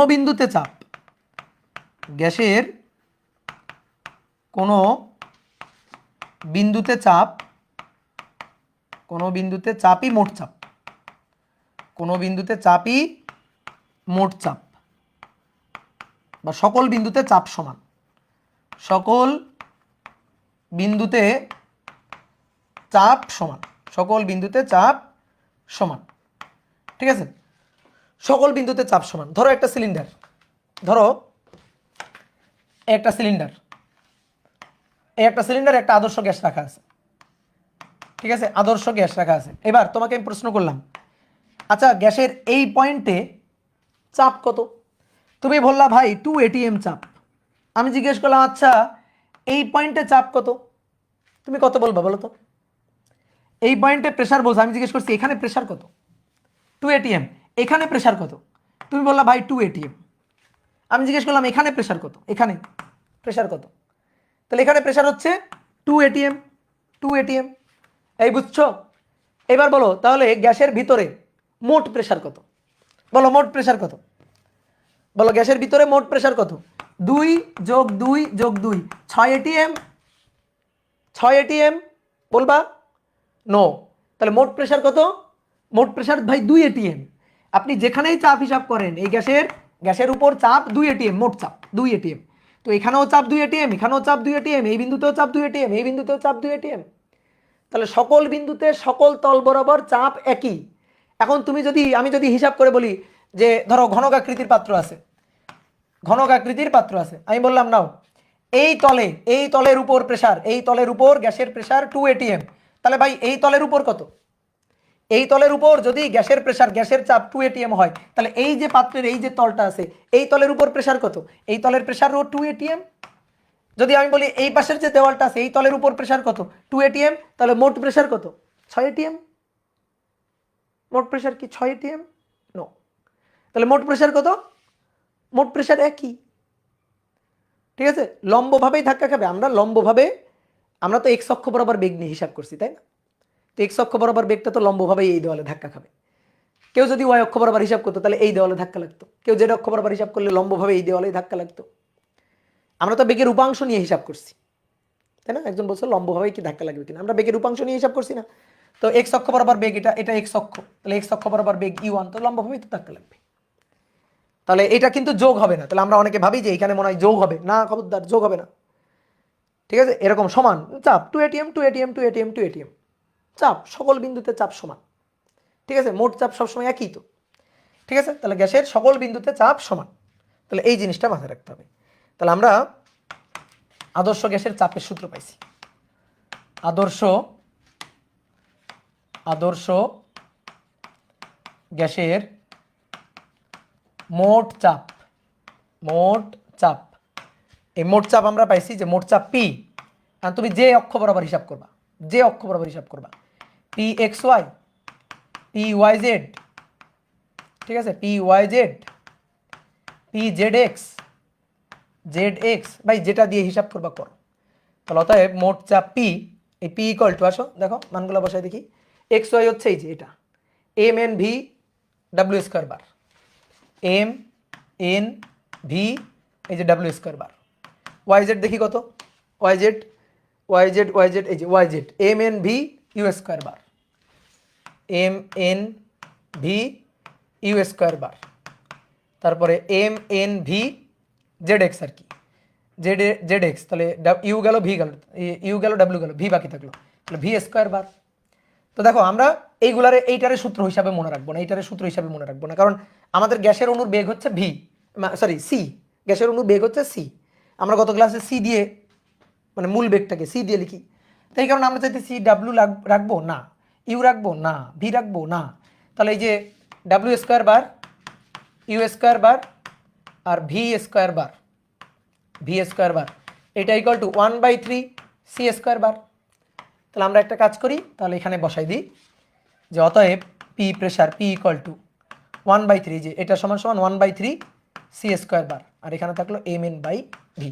তাহলে এই সূত্রটা সুন্দর করে মাথায় রাখবা, এটা ঠিক আছে। এইটাই হচ্ছে আমাদের মূল সূত্র। দেখো সেই সূত্রটা আমরা অলরেডি পাইছিলাম, এই যে এখানে দেখাইছিলাম। দেখো প্রমাণ কিন্তু এখানে শেষ। আমি কনফিউশন ক্লিয়ার করার জন্য কিন্তু এই পৃষ্ঠায় গেছি, এই যে এই পৃষ্ঠাটা এক্সট্রা কনফিউশন ক্লিয়ার করার জন্য। মূল কাজ কিন্তু শেষ কোথায়? এখানে কিন্তু মূল প্রমাণ শেষ। এটাই আমরা এই যে মোট চাপটাই আমরা বের করে ফেলছি যে গ্যাসের সকল বিন্দুতে চাপ, প্রেসার, মোট প্রেসার হচ্ছে এটা। ঠিক আছে, ওকে। তাহলে এবার আসো আমরা এই হচ্ছে, এটা হচ্ছে মাদার ল, ঠিক আছে, মা সূত্র হচ্ছে এটা, এই যে এটা মূল সূত্র। এবার এই সূত্র থেকে সূত্রের ডালপালা, ঠিক আছে, সূত্র থেকে সূত্রের ডালপালা। আর বেগের পরিচয়টা কি? গড় বর্গ বেগ, গড় বর্গ বেগ। দেখো বেগের বর্গের গড়, বেগের বর্গের গড়, ঠিক আছে। তাহলে এবার চলো এই সূত্র থেকে আমরা এবার এক ঝাঁক সূত্র বানাবো, ঠিক আছে, এক ঝাঁক সূত্র বানাবো, দেখি আমরা পারি কিনা। P ইকুয়াল টু ছিল 1/3 mn divided by V C square bar. Okay, ভালো কথা। আচ্ছা, এম ছিল একটা অণুর ভর, এন ছিল মোট অণুর সংখ্যা। তাহলে এই যে এটাকে আমরা বড় হাতের এম দিয়ে লিখলাম ধরো, তাহলে একটা অণুর ভর, অণুর সংখ্যা গুণ দিলে মোট ভর না, তাহলে মোট ভরটাকে আমরা বড় হাতের এম দিয়ে লিখলাম যে গ্যাসের মোট ভর, ঠিক আছে, মোট ভর। তাহলে এটা হচ্ছে 1/3 মোট ভর M divided by V C square bar. এবার এম বাই ভি, এম হচ্ছে মোট ভর আর এটা হচ্ছে মোট আয়তন, তাহলে মোট ভরকে মোট আয়তন দিয়ে ভাগ দিলে তো ঘনত্ব পাওয়া যায়। তাহলে এটা হচ্ছে গ্যাসের ঘনত্ব, তাই না, একক আয়তনের ভরকে, মোট ভর মোট আয়তন, তাহলে এটা গ্যাসের ঘনত্ব। ওকে, তাহলে আমরা সূত্র পাইলাম যে P equal to 1/3 that is rho C square bar. এই যে একটা সূত্র ঘনত্ব দিয়ে, ঘনত্ব চাপের সম্পর্ক, ঠিক আছে, এটা ঘনত্ব ও চাপের সম্পর্ক, প্রেসার P, ঘনত্ব রো, তাহলে ঘনত্ব চাপের সম্পর্ক হচ্ছে এটা। এবার এখান থেকে আমরা মূল গড় বর্গ বেগ হিসাব করব। মূল গড় বর্গ কেমনে? এই দেখো সি স্কোয়ার বার এটা equal to 3P divided by rho, ঘনত্ব। মূল গড় বর্গ বেগ সিআরএমএস, সিআরএমএস হচ্ছে বেগের বর্গের গড় মানের, এই পর্যন্ত আছে, বর্গমূল, তাহলে বর্গমূল লাগবে। আচ্ছা, তাহলে এটার উভয় পক্ষকে বর্গমূল করে দিই, 3P বাই রো, উভয় পক্ষকে বর্গমূল, এটাই তো বেগের বর্গের গড় মানের বর্গমূল, that is CRMS. CRMS equal to root over 3P by rho, তাহলে এটা হচ্ছে সিআরএমএস এর সূত্র, ঠিক আছে, মূল গড় বর্গ বেগের সূত্র, মূল গড় বর্গবেগ, মূল গড় বর্গবেগের সূত্র পাইলাম। ডান, দেখো কত সুন্দর সূত্র চলে আসতেছে। এবার আবার একটু ফেরত যাই মূল সূত্রে। P equal to 1/3 mn by V C square bar. N হচ্ছে মোট অণুর সংখ্যা, ভি হচ্ছে মোট আয়তন। দেখো ভি আয়তনে, পাত্রের আয়তন কত ছিল? ভি, ভি আয়তনে অণুর সংখ্যা এন, অতএব একক আয়তনে অণুর সংখ্যা এন বাই ভি। কি এটা, কি এটা? একক আয়তনে অণুর সংখ্যা, এটাকে আমরা ছোট হাতের এন দিয়ে লিখবো, একক আয়তনে অণুর সংখ্যা। তাহলে একক আয়তনে অণুর সংখ্যা, একক আয়তনে অণুর সংখ্যা, এটাকে আমরা ছোট হাতের এন দিয়ে লিখবো, দ্যাট ইজ বড় হাতের এন ডিভাইডেড বাই ভি, বড় হাতের এন ডিভাইডেড বাই ভি। তাহলে পি ইকুয়াল টু 1/3 এম বড় হাতের N divided by V N C square bar, ঠিক আছে, 1/3 M N C square bar, P equal to 1/3 M N C square bar.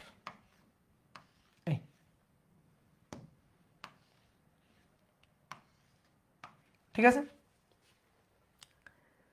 এই N কিন্তু মোল সংখ্যা না, আবারও বলতেছি এই এন কিন্তু মোল সংখ্যা না, এটা কিন্তু এই যে একক আয়তনে অণুর সংখ্যা, মাথায় রাখবা কিন্তু, মোল সংখ্যা ভাববা না কিন্তু, ঠিক আছে। হ্যাঁ, কি করবো, এই এন ইংলিশ লেটার তো 26টা, এখন তো করার কিছু নাই, ওই এন দিয়ে এখন দুই কাজ চালাইতে হবে। তো মাথায় রাখবা এন কিন্তু মোল সংখ্যা নয়, ঠিক আছে, লিখে দেবো নাকি? এটা কিন্তু মোল সংখ্যা না, মোল সংখ্যা না, ঠিক আছে, এই যে লিখে দিলাম। তাহলে দেখো অনেকগুলো সূত্র পেয়ে গেলাম। এইবার আমরা শক্তির হিসাব করব, ঠিক আছে, আদর্শ গ্যাসের গতিশক্তির হিসাব। কেন গতিশক্তি, মোট শক্তি হিসাব করবো না? আরে মোট শক্তি তো গতিশক্তি, বিভব শক্তি তো নাই। আদর্শ গ্যাসের শক্তি হিসাব, আদর্শ গ্যাসের শক্তি, এই শক্তিটাই গতিশক্তি, এই শক্তিটাই গতিশক্তি। তাহলে মূল সূত্র লিখে ফেলি, P equal to 1/3 mn divided by V C square bar. P equal to 1/3, এটা বড় হাতের M, divided by V C square bar. তাহলে পিভি ইকুয়াল টু, দেখো P V equal to 1/3 M C square bar না, তাই না? এবার সবাই একটু বোর্ডে দেখো, এম গ্যাসের ভর, সি স্কোয়ার বার। আমি এইখানে 1/2 নিলাম, কেন? আমার ইচ্ছা। কিন্তু তো আছে কত? 1/3 আছে, হচ্ছে 1/3 নিলাম কত? 1/2 নিলাম, এই যে 1/2টা নিলাম, কিন্তু ছিল 1/3। ভি এখানে চলে গেছে, এই যে ভিপি এর সাথে চলে আসছে। তাহলে এই 2টা তো বেশি নিলাম। আচ্ছা, তাহলে 2 বেশি নেওয়ার কারণে অন্যায় হয়ে গেছে, তাহলে অন্যায় খণ্ডন, এই যে। তাহলে এবার 2 আর 2 কাটাও, দেখো আগের লাইন ফেরত আসে। ঠিক আছে, এবার কেন এটা নিলাম, কারণটা কি? কারণ তো আছে 2/3 হাফ এম সি স্কোয়ার। আরে ভাই, হাফ এম ভি স্কোয়ার, এটা মানেই তো গতিশক্তি। তাহলে হাফ এম সি স্কোয়ার, গ্যাসের বেগ তো সি, দেখো মোট ভর কিন্তু, তাহলে হাফ এম সি স্কোয়ার, তাহলে এটাই তো গ্যাসের মোট শক্তি। হাফ গ্যাসের মোট ভর C square, half M V square গতিশক্তি। তাহলে এটাই কাইনেটিক এনার্জি, ই কে বা ই, আমরা ই দিয়ে লিখবো। আমরা চাইছিলাম কি গ্যাসের গতিশক্তি বা শক্তি, তাহলে এই যে ই, তাহলে অতএব ই ইকুয়াল টু 3/2 পিভি। এই যে বক্স করো 3/2 পিভি। এইবার দেখো সূত্র আর একটা একেবারে নিষ্পেষ করতেছে, হাতে চলে আসছে। বলো তো কোন সূত্রটা? ই ইকুয়াল টু 3/2 পিভি, চোখ বন্ধ করে যেখানেই দেখবা পিভি সেখানেই চোখ বন্ধ করে বসাই দিবা এনআরটি, কারণ পিভি ইকুয়াল টু সেই আদর্শ গ্যাসের সূত্র এনআরটি। ঠিক আছে, যেখানেই দেখবা পিভি সেখানেই বসাই দিবা এনআরটি। বুঝলা কথা কি? বুঝতে পারছো? ঠিক আছে, তাহলে এন কি? এন হচ্ছে, এবার এন কি? এন হচ্ছে মোল সংখ্যা, এন হচ্ছে মোল সংখ্যা। তাহলে এন মোল গ্যাসের গতিশক্তি বা শক্তি, এন মোল গ্যাসের গতিশক্তি বা শক্তি equal to 3/2 N R T equal to 3/2 P V, এক মোল গ্যাসের, সরি এন মোল গ্যাসের। আচ্ছা, এইবার আমি চাইতেছি এন মোলের না, একটা অণুর চাইতেছি, এন মোলের চাইতেছি না। এটা তো এন মোলের গতিশক্তি, আমি চাইতেছি একটা অণুর গতিশক্তি। আচ্ছা, এন মোল, এখান থেকে আমার আগে এক মোল বলো তো, এক মোল অণুর গতিশক্তি কত? এক মোল বা কিছু একটা জিনিস লিখবো, পরে লিখবো। তাহলে এক মোল এর গতিশক্তি, এটা যদি এন মোলের গতিশক্তি হয় তাহলে এক মোলের গতিশক্তি হবে 3/2 এন এর জায়গায় 1 আর টি। এবার এক মোলে কয়টা অণু থাকে? অ্যাভোগাড্রোর সংখ্যা সমপরিমাণ, তাহলে অ্যাভোগাড্রোর সংখ্যা হচ্ছে এন এ, অ্যাভোগাড্রোর সংখ্যা এন এ, অ্যাভোগাড্রোর সংখ্যা।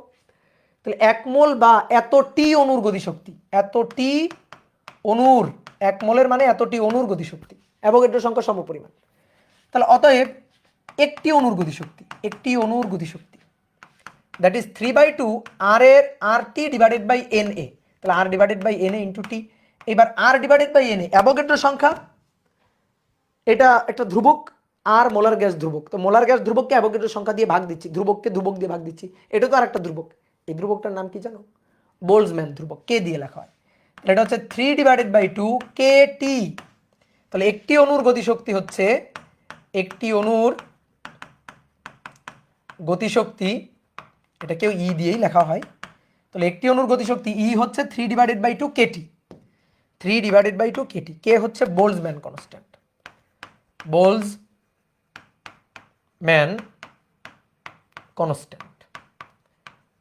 কনস্ট্যান্ট। কে এর মান কত? 1.38 ইন্টু 10⁻⁻23। ঠিক আছে, এত জুল পার মোল। এই যে ই হচ্ছে শক্তি, জুল পার মোল। ঠিক আছে, এই ধ্রুবকটাকে ঠিক লিখছি, 1.38 ইন্টু 10⁻⁻20, হ্যাঁ ঠিকই লিখছি। তাহলে এটা গেল একটা অণুর গতিশক্তি। এই একটা অণুর গতিশক্তিকে বলা হয় অণুর গড় গতিশক্তি, এটাকেই বলা হয় অণুর গড় গতিশক্তি। যদি বলে অণুর গড় গতিশক্তি বের করো, তার মানে কি? একটা অণুর গতিশক্তি বের করো। ঠিক আছে, অণুর গড় গতিশক্তি মানে একটা অণুর গতিশক্তি, অণুর গড় গতিশক্তি, দ্যাট মিন্স একটা অণুর গতিশক্তি। ঠিক আছে, এই ঠিক আছে, ওকে। তাহলে শক্তির হিসাব নিকাশ গেল। এইবার আসো আমরা মূল গড় বর্গবেগের হিসাব করব। মূল গড় বর্গবেগ,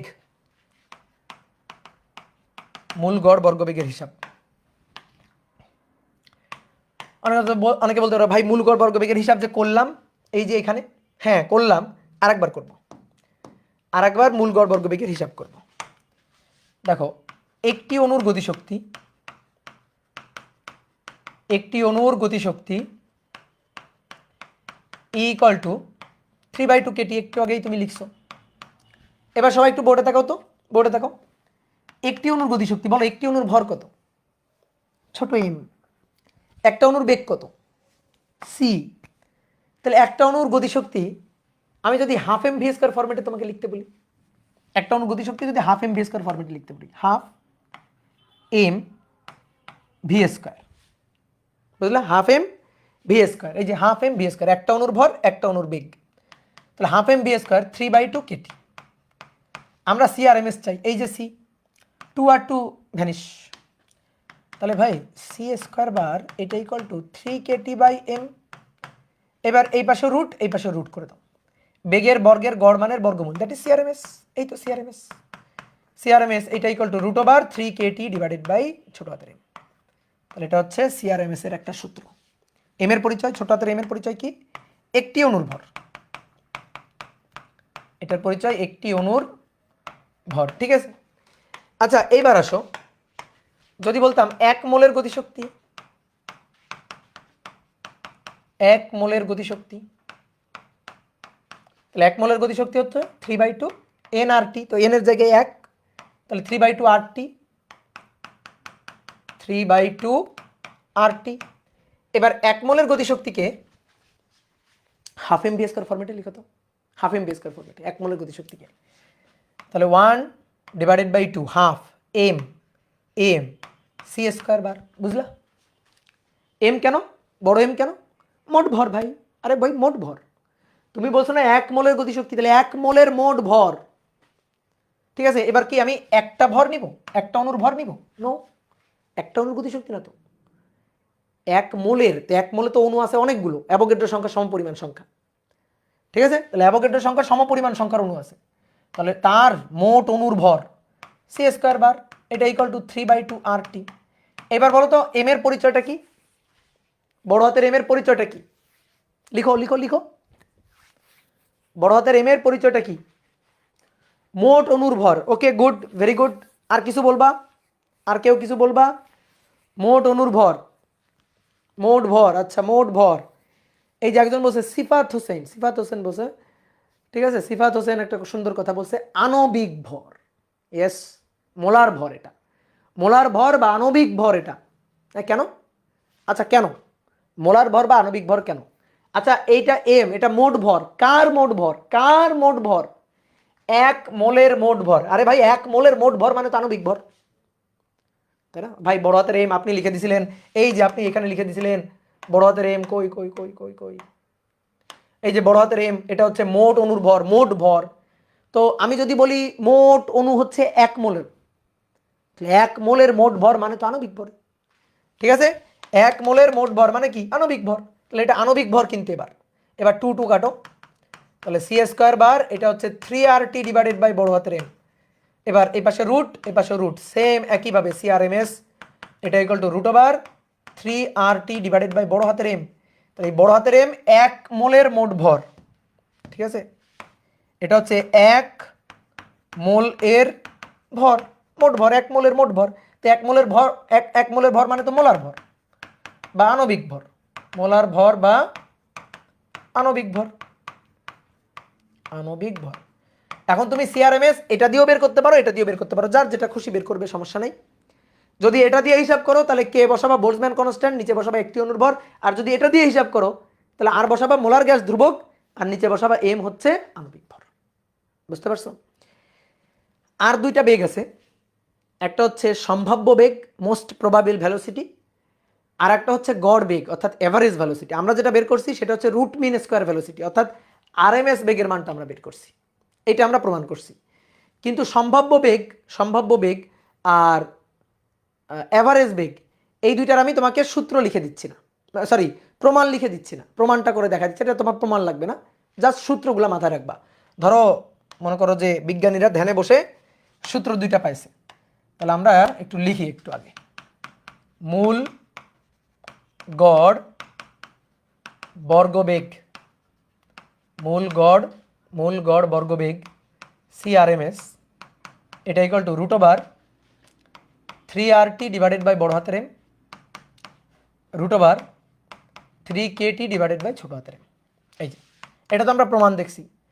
এবার আসো সম্ভাব্য বেগ, ঠিক আছে। সম্ভাব্য বেগ হচ্ছে most probable velocity, CMP, most probable velocity. Most probable velocity মানে কি, এই যে আমরা গত ক্লাসে একটা ম্যাথ করছিলাম যে ধরো 10টি অণুর বেগ, একটা হচ্ছে ধরো 4 মিটার পার সেকেন্ড, তারপরে 3.5 মিটার পার সেকেন্ড, তারপরে 3.8 মিটার পার সেকেন্ড, আবার ধরো 4 মিটার পার সেকেন্ড, আবার 3.9 metre per second, 3.2 metre per second, 3.5 metre per second, আবার ধরো 4 মিটার পার সেকেন্ড, এরকম এই যে বেগের মানগুলো দিয়ে দিছিলাম না। তো এর মধ্যে কোন বেগটা সবচেয়ে বেশি অণুর বিদ্যমান বলো তো। দেখো এখানে 4 মিটার পার সেকেন্ড বেগ, এটা 3টা অণুর আছে, তাহলে সম্ভাব্য কোন বেগটা সবচেয়ে বেশি অণুর আছে, কোন বেগটা সবচেয়ে বেশি অণুর আছে, এই বেগটা সবচেয়ে বেশি অণুর। দেখো এই যে এটা হচ্ছে সবচেয়ে বেশি অণুর আছে, 4 metre per second, 4 metre per second, 4 metre per second, এই যে এটাই হচ্ছে সম্ভাব্য বেগ। অর্থাৎ যে বেগটা সবচেয়ে বেশি অণুর থাকবে সেটাকেই বলা হবে সম্ভাব্য বেগ, most probable velocity, that is CMP। তো এই CMP এটা যদি আমরা হিসাব করতে চাই তো এটা হবে √,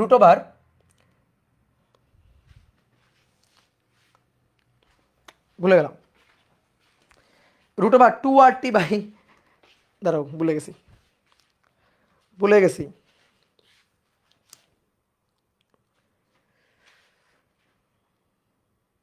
একটা হচ্ছে 8RT বাই πm, আর একটা হচ্ছে √2RT বাই πm। দাঁড়াও gas most probable velocity, probable speed,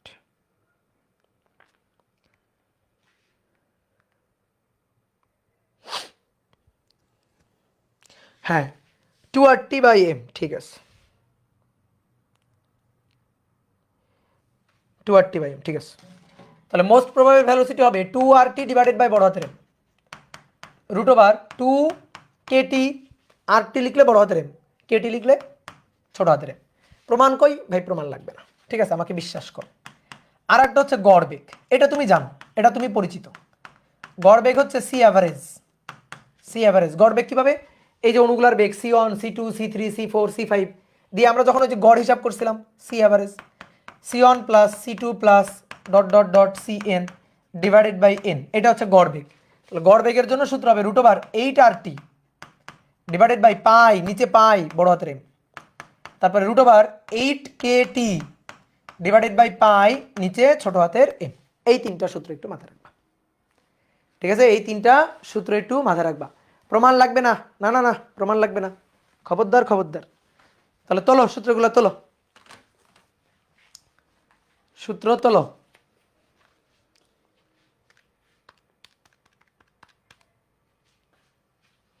এবার একটা MCQ আসে যে এদের মধ্যে কোনটা বড় কোনটা ছোট, নিচের কোনটি সঠিক, CRMS, ধরো এরকম লেখা থাকে CRMS greater than C average greater than CMP, তারপরে CMP greater than C average greater than CRMS, এর মধ্যে নিচের কোনটি সঠিক।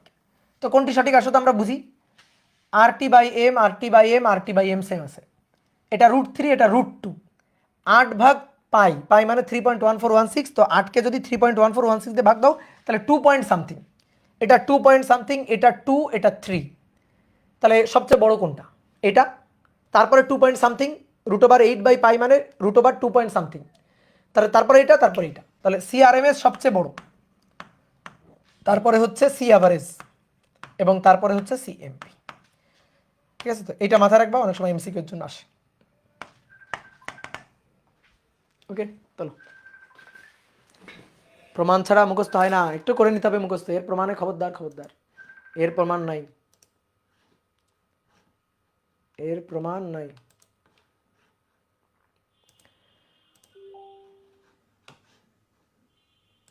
চলো চলো চলো।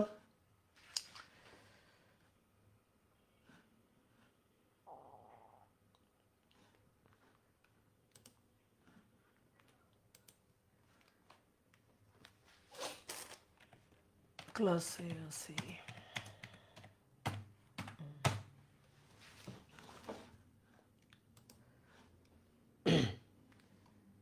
আজকে অনেক পড়া হয়েছে, পড়া এখনো শেষ হয়নি, পড়া কেবল শুরু হলো, পড়া কেবল শুরু হইল। তাহলে সূত্রগুলো মাথায় থাকবে, বলো থাকবে তাই না? এবার তাহলে আমাকে কয়েকটা কোশ্চেনের অ্যান্সার দাও। 1 নম্বর, সমষ্ণ প্রক্রিয়ায়, সমষ্ণ প্রক্রিয়ায় কোনো গ্যাসের চাপ দ্বিগুণ করা হলে, দ্বিগুণ করা হলে মূল গড় বর্গবেগ কত গুণ হবে? মূল গড় বর্গবেগ কত গুণ হবে? সমষ্ণ প্রক্রিয়ায় কোনো গ্যাসের চাপ দ্বিগুণ করা হলে মূল গড় বর্গবেগ কত গুণ হবে? খুবই সহজ, মূল গড় বর্গবেগ, মূল গড় বর্গবেগের সূত্রে চলে যাও, যেখানে চাপ আছে, এই যে সিআরএমএস এটা ইকুয়াল টু √3p/ρ, সিআরএমএস এটা ইকুয়াল টু √3p/ρ। সবগুলো সূত্র কিন্তু এক জায়গায় করবা, বুঝছো? এই যে সিআরএমএস √3p/ρ, ঠিক আছে? তোমার মনে করো এমসিকিউ আসছে, অপশন দেওয়া আছে, অপশন এ √2 গুণ, ঠিক আছে, কত গুণ হবে? √2, অপশন বি 2, অপশন ডি 1/√2, আর অপশন ডি এটা হচ্ছে কোনো পরিবর্তন নেই, অপরিবর্তনীয়, অপরিবর্তনীয়। বলো কোনটা হবে? √2 গুণ, এই ইজি কোশ্চেন, ঠিক আছে? দেখো এই যে সিআরএমএস √3p/ρ, বলছে চাপ দ্বিগুণ করলে প্রেসার দ্বিগুণ, তাহলে প্রেসার পি 2 গুণ, 2 গুণ করলে তাহলে সিআরএমএস সমানুপাতিক √p, তাহলে পি যদি 2 গুণ করা হয় তাহলে সিআরএমএস হবে √2 গুণ, তাহলে অতএব সিআরএমএস এটা √2 গুণ হবে, √2 গুণ হবে, তাহলে অ্যান্সার হচ্ছে √2 গুণ। ডান, ওকে, ক্লিয়ার? বুঝতে পেরেছ? ঘোড়ার ডিম বুঝতে পেরেছ? হয়নি, এটা এটা ভুল, এভাবে হিসাব করলে হবে না, এভাবে হিসাব করলে হবে না, ধোকা। অ্যান্সার কি হবে? অ্যান্সার হচ্ছে অপরিবর্তনীয়। হ্যাঁ, কেন? চাপকে দ্বিগুণ করলে √2 গুণ হবে সিআরএমএস। নো নো, হবে না। ভালো করে প্রশ্ন পড়ো, কি প্রক্রিয়ায়? সমষ্ণ প্রক্রিয়ায়। কি প্রক্রিয়ায়? সমষ্ণ প্রক্রিয়ায়। শোনো, সিআরএমএস দেখো, এবার ভালো করে শোনো, সিআরএমএস এটা ইকুয়াল টু সূত্র √3RT বড় হাতের এম, অথবা √3KT ছোট হাতের এম। দেখো 3 কনস্ট্যান্ট, আর মোলার গ্যাস কনস্ট্যান্ট, এম ওই গ্যাসের আণবিক ভর, এটাও তো ফিক্সড, এটাও তো কনস্ট্যান্ট। তাহলে সিআরএমএস কার উপর ডিপেন্ড করে? টেম্পারেচারের উপর। সিআরএমএস এর সাথে টেম্পারেচারের সম্পর্ক বর্গমূলের সমানুপাতিক। তাহলে টেম্পারেচার সমষ্ণ প্রক্রিয়া, ভালো করে প্রক্রিয়ার নাম দেখো, সমষ্ণ প্রক্রিয়া। তাহলে সমষ্ণ প্রক্রিয়ায় টি কি থাকবে? সমষ্ণ প্রক্রিয়ায় টি কনস্ট্যান্ট থাকবে। সমষ্ণ প্রক্রিয়ায়, সমষ্ণ হলে টি কনস্ট্যান্ট, তাহলে টি যদি কনস্ট্যান্ট থাকে, টি যদি চেঞ্জ না হয়, তাহলে সিআরএমএস এরও কোনো চেঞ্জ হবে না। তাহলে অতএব সিআরএমএস এটাও হবে অপরিবর্তনীয়, অপরিবর্তনীয়, বুঝলা? তাহলে সিআরএমএস অপরিবর্তনীয় হবে। এখন অনেকে বলতে ভাই এই এই সূত্র অনুযায়ী তো চাপ দ্বিগুণ করলে তো সিআরএমএস √2 গুণ হয়, এই সূত্র অনুযায়ী। না, তুমি শুধুমাত্র চাপ দেখবা, নিচে ঘনত্ব আছে তারা দেখবা না? দেখবা না তারা ঘনত্ব? তুমি যদি চাপ বাড়ায় দাও, সমষ্ণ প্রক্রিয়ায় যদি চাপ বাড়ায় দাও, চাপ প্রেসার যদি বাড়ায় দাও, গ্যাসের অণুগুলা কম্প্রেসড হয়ে গেছে, অণুগুলা কাছাকাছি চলে আসছে, তাহলে ঘনত্ব কি হয়েছে? চাপ যদি দ্বিগুণ করা হয় তার ঘনত্ব তো দ্বিগুণ হয়েছে, তাই না? চাপ যদি দ্বিগুণ করে দাও তাহলে আরো বেশি ঘন হয়ে গেছে না, ঘনত্ব বাড়ছে না? চাপ প্রেসার দিলা, একজন লিখছে প্রেসার দিলে নাকি ঘনত্ব কমবে, এই ধরে ধরে মারো তো, প্রেসার দিলে ঘনত্ব কমে? প্রেসার দিলাম, চাপ দিলাম, তাহলে গ্যাসটা আরো বেশি ঘন হয়ে গেল, তাহলে ঘনত্ব বাড়লো না? তার চাপ দ্বিগুণ হলে ঘনত্ব দ্বিগুণ, তাহলে উপরেও 2 গুণ নিচেও 2 গুণ, 2 2 কাটাকাটি, কোনো গুণ না। বুঝতে পারছো? বুঝতে কি পারছো? তাহলে পি বাই রো কনস্ট্যান্ট থাকবে। আর অনেকে ভাই আপনার মুখের কথা বিশ্বাস করি না, আসো আমি এই সূত্র দিয়ে যেমন ব্যাখ্যা দিয়েছি ঠিক তেমনি এই সূত্র দিয়েও ব্যাখ্যা দিতে পারবো। অর অর সিআরএমএস এটা equal to √3p by rho. আচ্ছা আসো, পিভি ইকুয়াল টু এনআরটি, আদর্শ গ্যাসের সূত্র লিখলাম, পিভি ইকুয়াল টু এনআরটি। এবার এই ভি কে ভেঙে আমি রোকে আনবো, তাহলে rho equal to M divided by V, তাহলে V equal to M by rho, তাহলে এটা P, V equal to M divided by rho, এটা এন আর টি মোল সংখ্যা। এবার এই যে পি ডিভাইডেড বাই রো, এই এম কে এই পাশে নিয়ে যায়, তাহলে N R T divided by M, এই যে এম হচ্ছে গ্যাসের ভর। মোল সংখ্যা কনস্ট্যান্ট না? তুমি কি মোল সংখ্যা চেঞ্জ করছো? না। আর এর চেঞ্জ হয় না। সমষ্ণ প্রক্রিয়া টি কনস্ট্যান্ট না? হ্যাঁ। এম গ্যাসের ভরের পরিমাণ কনস্ট্যান্ট না? তাহলে এই পার্টটা কনস্ট্যান্ট না সমষ্ণ প্রক্রিয়ার জন্য? সমষ্ণ প্রক্রিয়া বলেই তো কিন্তু টি কনস্ট্যান্ট, তাহলে এটা ধ্রুবক না? এটা ধ্রুবক না? তাহলে এবার বলো পি বাই রো কি? ধ্রুবক সমষ্ণ প্রক্রিয়ায়। তাহলে পি যদি দ্বিগুণ করা হয় তাহলে রো কত গুণ হবে? দ্বিগুণ হবে। তাহলে পি বাই রো কনস্ট্যান্ট না? এই দেখো পি বাই রো, এই যে এখানে পি বাই রো আছে, এই যে পি বাই রো, তাহলে পি বাই রো কি থাকবে? ধ্রুবক থাকবে। ধ্রুবক থাকবে সমষ্ণ প্রক্রিয়ার জন্য, চাপ দ্বিগুণ করলে ঘনত্ব দ্বিগুণ হবে। তাহলে সিআরএমএস অপরিবর্তনীয়, তাহলে অতএব সিআরএমএস অপরিবর্তনীয় থাকবে। তাহলে একটু প্রশ্ন ভালো করে বুঝতে হবে কিন্তু, বুঝছো? তাহলে আসো তো 2 নম্বর কোশ্চেন। 2 নম্বর বলা হচ্ছে সম আয়তন প্রক্রিয়ায়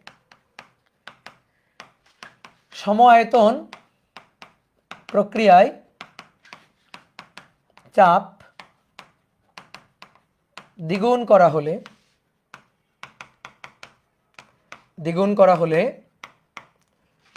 মূল গড়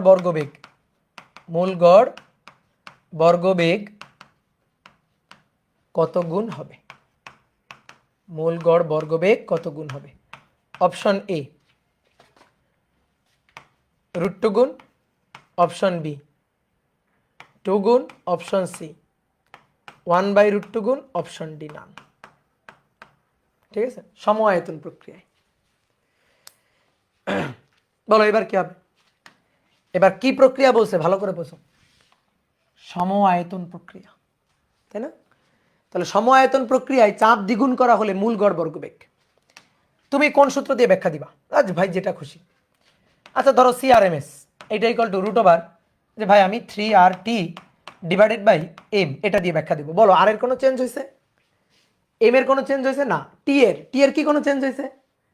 টি এর চেঞ্জ হয়েছে কি হয় নাই বুঝতে হবে, বুদ্ধি খাটায় বুঝতে হবে।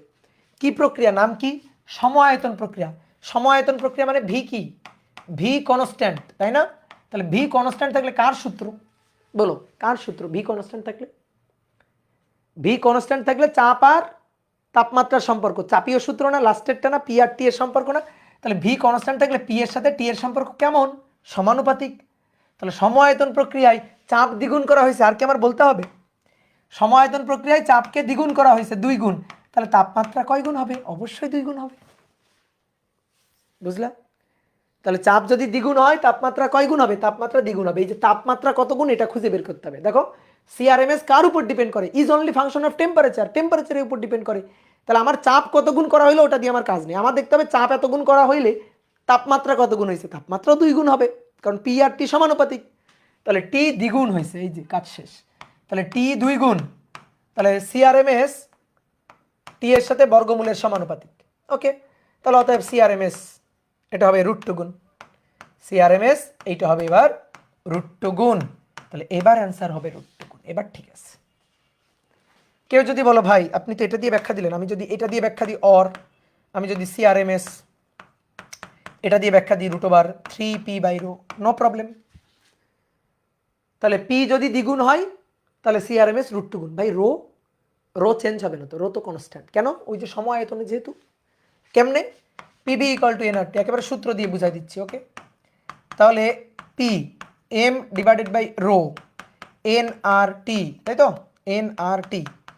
তুমি দেখো ভি কনস্ট্যান্ট, তাহলে ভি যদি কনস্ট্যান্ট হয় তাহলে তো রো কনস্ট্যান্ট। গ্যাসের একটা নির্দিষ্ট পরিমাণ আছে না, সম-আয়তন প্রক্রিয়া, গ্যাসের নির্দিষ্ট পরিমাণ আছে না, তাহলে নির্দিষ্ট পরিমাণ হলে রো তো কনস্ট্যান্ট। তাহলে এম কনস্ট্যান্ট, দেখো M constant, rho constant, N constant, R constant. এই যে কনস্ট্যান্ট সবগুলোকে গোল্লা দিয়ে দিলাম, বা একটা কাজ করি সবগুলোকে এক পাশে নিয়ে তারপরে গোল্লাটা দিই। পি এটা = এনআর রো, এই যে এনআর রো /m × টি। তাহলে সম আয়তনে আয়তন সেম, তাহলে আয়তন সেম, ভি যদি কনস্ট্যান্ট হয়, ভি কনস্ট্যান্ট, ঠিক আছে, এই যে ভিটা কনস্ট্যান্ট। তো ভি কনস্ট্যান্ট মানে এম আর রো এটাও তো কনস্ট্যান্ট, কারণ ভি = m/ρ। তাহলে m/ρ এটাও তো কনস্ট্যান্ট, এটাও তো কনস্ট্যান্ট। তাহলে এই যে এম, রো, এন, আর পুরা এটা কনস্ট্যান্ট, এটা ধ্রুবক। ওকে, এটা যদি ধ্রুবক হয় তাহলে পি এর সাথে টি এর সম্পর্ক কেমন? এই যে দেখো সমানুপাতিক, পি আর টি সমানুপাতিক। তাহলে চাপ কয় গুণ? 2 গুণ। তাহলে তাপমাত্রা কয় গুণ? তাপমাত্রাও 2 গুণ। তা আমার লাগবে না, এটা দরকার নাই। ঠিক আছে, আমার চাপ আর তাপমাত্রার সাথে কি সম্পর্ক এটার দরকার নেই। পি কয় গুণ? পি দ্বিগুণ। রো কি? রো ধ্রুবক, এই যে রো ধ্রুবক, রো কনস্ট্যান্ট। আর পি কয় গুণ? পি 2 গুণ, পি দ্বিগুণ। তাহলে পি দ্বিগুণ হলে অতএব সিআরএমএস √2 গুণ, সিআরএমএস হবে √2 গুণ। তুমি যেভাবে অ্যান্সার দিতে চাও দিবা, সমস্যা নেই, বাট আমার ভালো লাগে এইটা উপরেরটা, আমার ভালো লাগে উপরেরটা। ঠিক আছে, ওকে। এবার 3 নম্বর কোশ্চেন, আর 2টা কোশ্চেন, 3 আর 4, 2টা কোশ্চেন পড়লে শেষ। এবার বলা হচ্ছে সমষ্ণ প্রক্রিয়ায় আদর্শ গ্যাসের চাপ দ্বিগুণ করা হলে গ্যাসের গতিশক্তি কত গুণ হবে? গ্যাসের গতিশক্তি কত গুণ হবে? গ্যাসের গতিশক্তি কত গুণ হবে? অপশন এ 2 গুণ, অপশন বি √2 গুণ, অপশন সি ½ গুণ, অপশন ডি অপরিবর্তনীয়। গতিশক্তি খুঁজে বের করো। গতিশক্তি সূত্র E = 3/2 PV, E = 3/2 PV, E = 3/2 PV। বুঝছো? সমষ্ণ প্রক্রিয়ায় গ্যাসের চাপ দ্বিগুণ, এই যে চাপ, প্রেসার, পি 2 গুণ। ওকে, তাহলে পি 2 গুণ করলে ইও হবে 2 গুণ, তাহলে অ্যান্সার হবে 2 গুণ, অপশন এ। বোঝা গেছে? বুঝছো? বলো, বুঝো নাই? কিচ্ছু বুঝো নাই, হয়নি, হবে না এটা। ভালো করে ভাবো, কি প্রক্রিয়া? সমষ্ণ প্রক্রিয়া। নাম কি? সমষ্ণ প্রক্রিয়া। তো সমষ্ণ প্রক্রিয়ার ক্ষেত্রে বয়েলের সূত্র, বয়েলের সূত্র, বয়েল কি বলে? বয়েল বলে পিভি = কনস্ট্যান্ট, পিভি = ধ্রুবক, বয়েলের সূত্র। তাহলে সমষ্ণ প্রক্রিয়ায় চাপ যদি দ্বিগুণ করা হয় আয়তন ভাই অর্ধেক হবে, কারণ পি আর ভি গুণফল থাকবে কনস্ট্যান্ট। তাহলে E = 3/2 পিভি, পিভি সমষ্ণ প্রক্রিয়া, এই যে পিভি ধ্রুবক, তাহলে চাপের পরিবর্তন করো দ্বিগুণ, আয়তন হয়ে যাবে অর্ধেক, ই এর কোনো চেঞ্জ হবে না। সমষ্ণ প্রক্রিয়ায় ই এর কোনো চেঞ্জ হবে না, তাহলে ই কি থাকবে? ই থাকবে অপরিবর্তনীয় থাকবে, বুঝলা? তাহলে অ্যান্সার হচ্ছে ডি, তাহলে E = ইকুয়াল টু, আচ্ছা কেউ যদি বলো যে ভাই আমি এই সূত্র দিয়ে যদি ব্যাখ্যা দিই, অর ইকুয়াল টু 3/2 এনআরটি দিয়ে যদি ব্যাখ্যা দিই, ওকে, এটা দিয়েও দেওয়া যাবে, এটা দিয়েও দেওয়া যাবে, কারণ পিভি মানেই তো এনআরটি।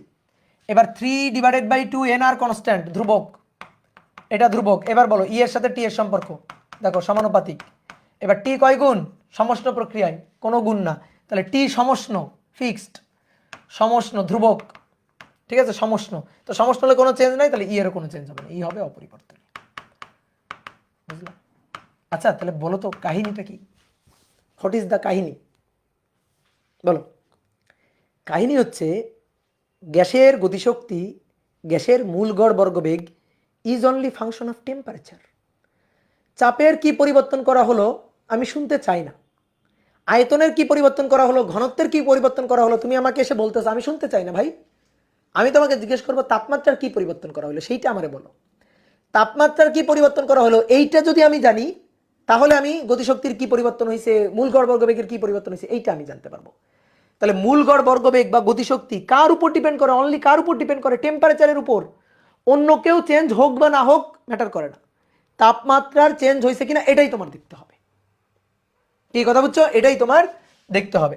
তাহলে এবার আসো 4 নম্বর, এটা দেখি তোমরা নিজেরা করবা। সমচাপ প্রক্রিয়ায়, সমচাপ প্রক্রিয়ায় গ্যাসটিকে দ্বিগুণ প্রসারিত করা হলো, গ্যাসটিকে দ্বিগুণ প্রসারিত করা হলো। দ্বিগুণ প্রসারিত করা মানে আয়তন দ্বিগুণ করা হলো, দ্বিগুণ প্রসারিত করা হলো। তাহলে গ্যাসের গতিশক্তি কত গুণ হবে? গ্যাসের গতিশক্তি কত গুণ হবে? অপশন এ √2 গুণ, অপশন বি 2 গুণ, অপশন সি হাফ গুণ, অপশন ডি নান, মানে অপরিবর্তনীয় আর কি, অপরিবর্তনীয়। বলো এবার কোনটা হবে? এবার কোন প্রক্রিয়ার কথা বলছে? সমচাপ। তাহলে পিভি ইকুয়াল টু 3/2, পিভি সমচাপ প্রক্রিয়া। ভাই সমচাপে, সমচাপ পি কনস্ট্যান্ট, তাহলে চার্লসের সূত্র, চার্লস সমচাপে চার্লসের সূত্র, তো সমচাপে চার্লসের সূত্র ভি সমানুপাতিক টি, তাই না? ভি সমানুপাতিক টি। তাহলে প্রেসার পি কনস্ট্যান্ট, সমচাপ প্রক্রিয়া পি ধ্রুবক, পি কনস্ট্যান্ট, পি ধ্রুবক, পি ধ্রুবক। এবার ই এর সাথে ভি এর সম্পর্ক সমানুপাতিক, ই যদি পি যদি ধ্রুবক থাকে, তাহলে গ্যাসটিকে দ্বিগুণ প্রসারিত করা হলো, তাহলে ভি 2 গুণ, তাহলে 2 গুণ হলে ইও হবে 2 গুণ, তাহলে অ্যান্সার হচ্ছে দ্বিগুণ। এই ঠিক আছে। অর কেউ যদি মনে করো এই সূত্রটা দিয়ে ব্যাখ্যা দিবা, অর ই ইকুয়াল টু এই যে 3/2 এনআরটি, এই যে অলরেডি হয়ে গেছে, যে চার্লস সমচাপে চার্লসের সূত্র পি সমানুপাতিক টি, তাই না? তাহলে পি সরি ভি সমানুপাতিক টি, তাহলে ভি যদি 2 গুণ হয় টিও হবে 2 গুণ, ঠিক আছে। 3/2 এনআর কনস্ট্যান্ট, তাহলে ই এর সাথে টি সমানুপাতিক, তাহলে টি কয় গুণ হবে? 2 গুণ। সমচাপে তাপমাত্রা যত গুণ হবে আয়তনও তত গুণ হবে, তো আয়তন দ্বিগুণ করা হয়েছে, দ্বিগুণ প্রসারিত করা হয়েছে, তো তাপমাত্রা তো দ্বিগুণ হবে, তাহলে তাপমাত্রা দ্বিগুণ হলে ইও হবে 2 গুণ। এখন যে যেভাবে অ্যান্সার দিতে চাও, বুঝলে আমার কথা? তাহলে এই যে আলোচনা 4টা যে এমসিকিউ আমরা করলাম, এই এমসিকিউ এর আলোচনা থেকে আমরা কি পাইলাম বলো তো? কি পাইলাম? আমরা পাইলাম যে গ্যাসের মূল গড় বর্গবেগ, দ্যাট ইজ সিআরএমএস, সিআরএমএস এই যে 3R টি, দেখো 3R কনস্ট্যান্ট, টি একমাত্র তাপগতীয় চলক, এমটাও কনস্ট্যান্ট। তারপরে গ্যাসের যে গতিশক্তি ই ইকুয়াল টু 3/2 এনআরটি অথবা E equal to 3/2 KT, 3/2 KT, দেখো 3/2 কে কনস্ট্যান্ট, 3/2 এনআর কনস্ট্যান্ট, তাহলে একমাত্র কার উপর ডিপেন্ড করে? টেম্পারেচারের উপর ডিপেন্ড করে। তাহলে সিআরএমএস ও গ্যাসের গতিশক্তি E is only function of temperature, is only function of temperature, temperature, ঠিক আছে। অন্য কোনো তাপগতীয় চলক, অন্য কোনো চলক চেঞ্জ হোক বা না হোক আমাদের দেখতে হবে টেম্পারেচার চেঞ্জ হয়েছে কিনা, তাহলে তাপমাত্রার পরিবর্তন হলেই চেঞ্জ হবে। সিআরএমএস এর সাথে তাপমাত্রার সম্পর্ক বর্গমূলের সমানুপাতিক, আর গ্যাসের গতিশক্তির সাথে তাপমাত্রার সম্পর্ক সরাসরি সমানুপাতিক। এই জিনিসটা মাথায় রাখতে হবে। তুমি বললা ভাই চাপের এই চেঞ্জ করা হলো, আমি বললাম চাপের এই চেঞ্জ করা হলো তো তাপমাত্রার কি হলো? তুমি আমাকে বলবো ভাই আয়তনের এই চেঞ্জ করা হয়েছে, তুমি আমাকে বলো ভাই ঘনত্বের এই চেঞ্জ করা হয়েছে, আমি বলবো তাপমাত্রার কি করা হয়েছে। তাহলে আমাদের তুমি যে পরিবর্তন আমাকে দিয়ে দিবা, আমি সেখান থেকে চলে যাব তাপমাত্রার কি পরিবর্তন সেটা আমরা বোঝার চেষ্টা করব। তাপমাত্রার পরিবর্তন হলে এদের পরিবর্তন হবে, তাপমাত্রা পরিবর্তন না হলে এদের পরিবর্তন হবে না। এবার তাহলে আমার বুঝাও তো গ্যাসের শক্তিটা কিভাবে কেন তাপমাত্রার উপর নির্ভরশীল, আসলে একটু বুঝাও তো, প্র্যাকটিক্যালি চিন্তা করো তো। দেখো কোনো একটা গ্যাসের তাপমাত্রা যখন বাড়বে, তাপমাত্রা বাড়াইলে গ্যাসের অণুগুলার ছোটাছুটি বাড়ে। আরে ভাই ছোটাছুটি বাড়ে, ছোটাছুটি মানেই তো বেগ, তাহলে তাপমাত্রা বাড়াইলে অণুগুলার বেগ বাড়ে, আর বেগ বাড়া মানেই তো গতিশক্তি বাড়া। তাহলে এটা কার উপর ডিপেন্ড করে? এটা টেম্পারেচারের উপর ডিপেন্ড করে। ঠিক আছে, এটা কার উপর ডিপেন্ড করে? এটা টেম্পারেচারের উপর ডিপেন্ড করে। ভাই আয়তনের উপর কি ডিপেন্ড করে না? করে। ধরো করে। কিভাবে করে? ধরো তুমি আয়তন কমাই দিলা, আয়তন বাড়াই দিলা, ফলে টেম্পারেচার কি হইল? তুমি মনে করো আয়তনের চেঞ্জ করলা কিন্তু টেম্পারেচার কোনো চেঞ্জ করো না, তাহলে ভাই কোনো চেঞ্জ হবে না। তুমি চাপের পরিবর্তন করলা কিন্তু টেম্পারেচারে কোনো পরিবর্তন করো নাই, ওকে, তাহলে সিআরএমএস এবং ইয়ের কোনো পরিবর্তন হবে না। কিন্তু তুমি আয়তনের পরিবর্তন করলা, তুমি চাপের পরিবর্তন করলা, ফলে টেম্পারেচারে পরিবর্তন হইল, তাহলে দেন গতিশক্তি এবং মূল গড় বেগের পরিবর্তন হবে। তাহলে গতিশক্তি এবং মূল গড় বেগ কার উপর ডিপেন্ড করতেছে? টেম্পারেচারের উপর ডিপেন্ড করতেছে।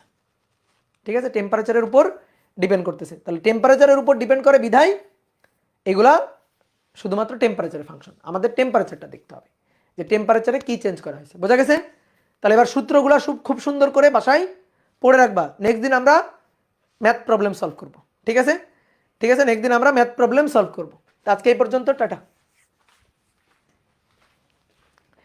আমি তো আর্কাইভ থেকে মাস্টার ভাইয়ের ক্লাস করছি, এখন কি আবার করতে হবে? না করলেও চলবে, তুমি শুধু প্র্যাকটিস করবা, ম্যাথ প্র্যাকটিস করবা। ঠিক আছে, ওকে, টাটা।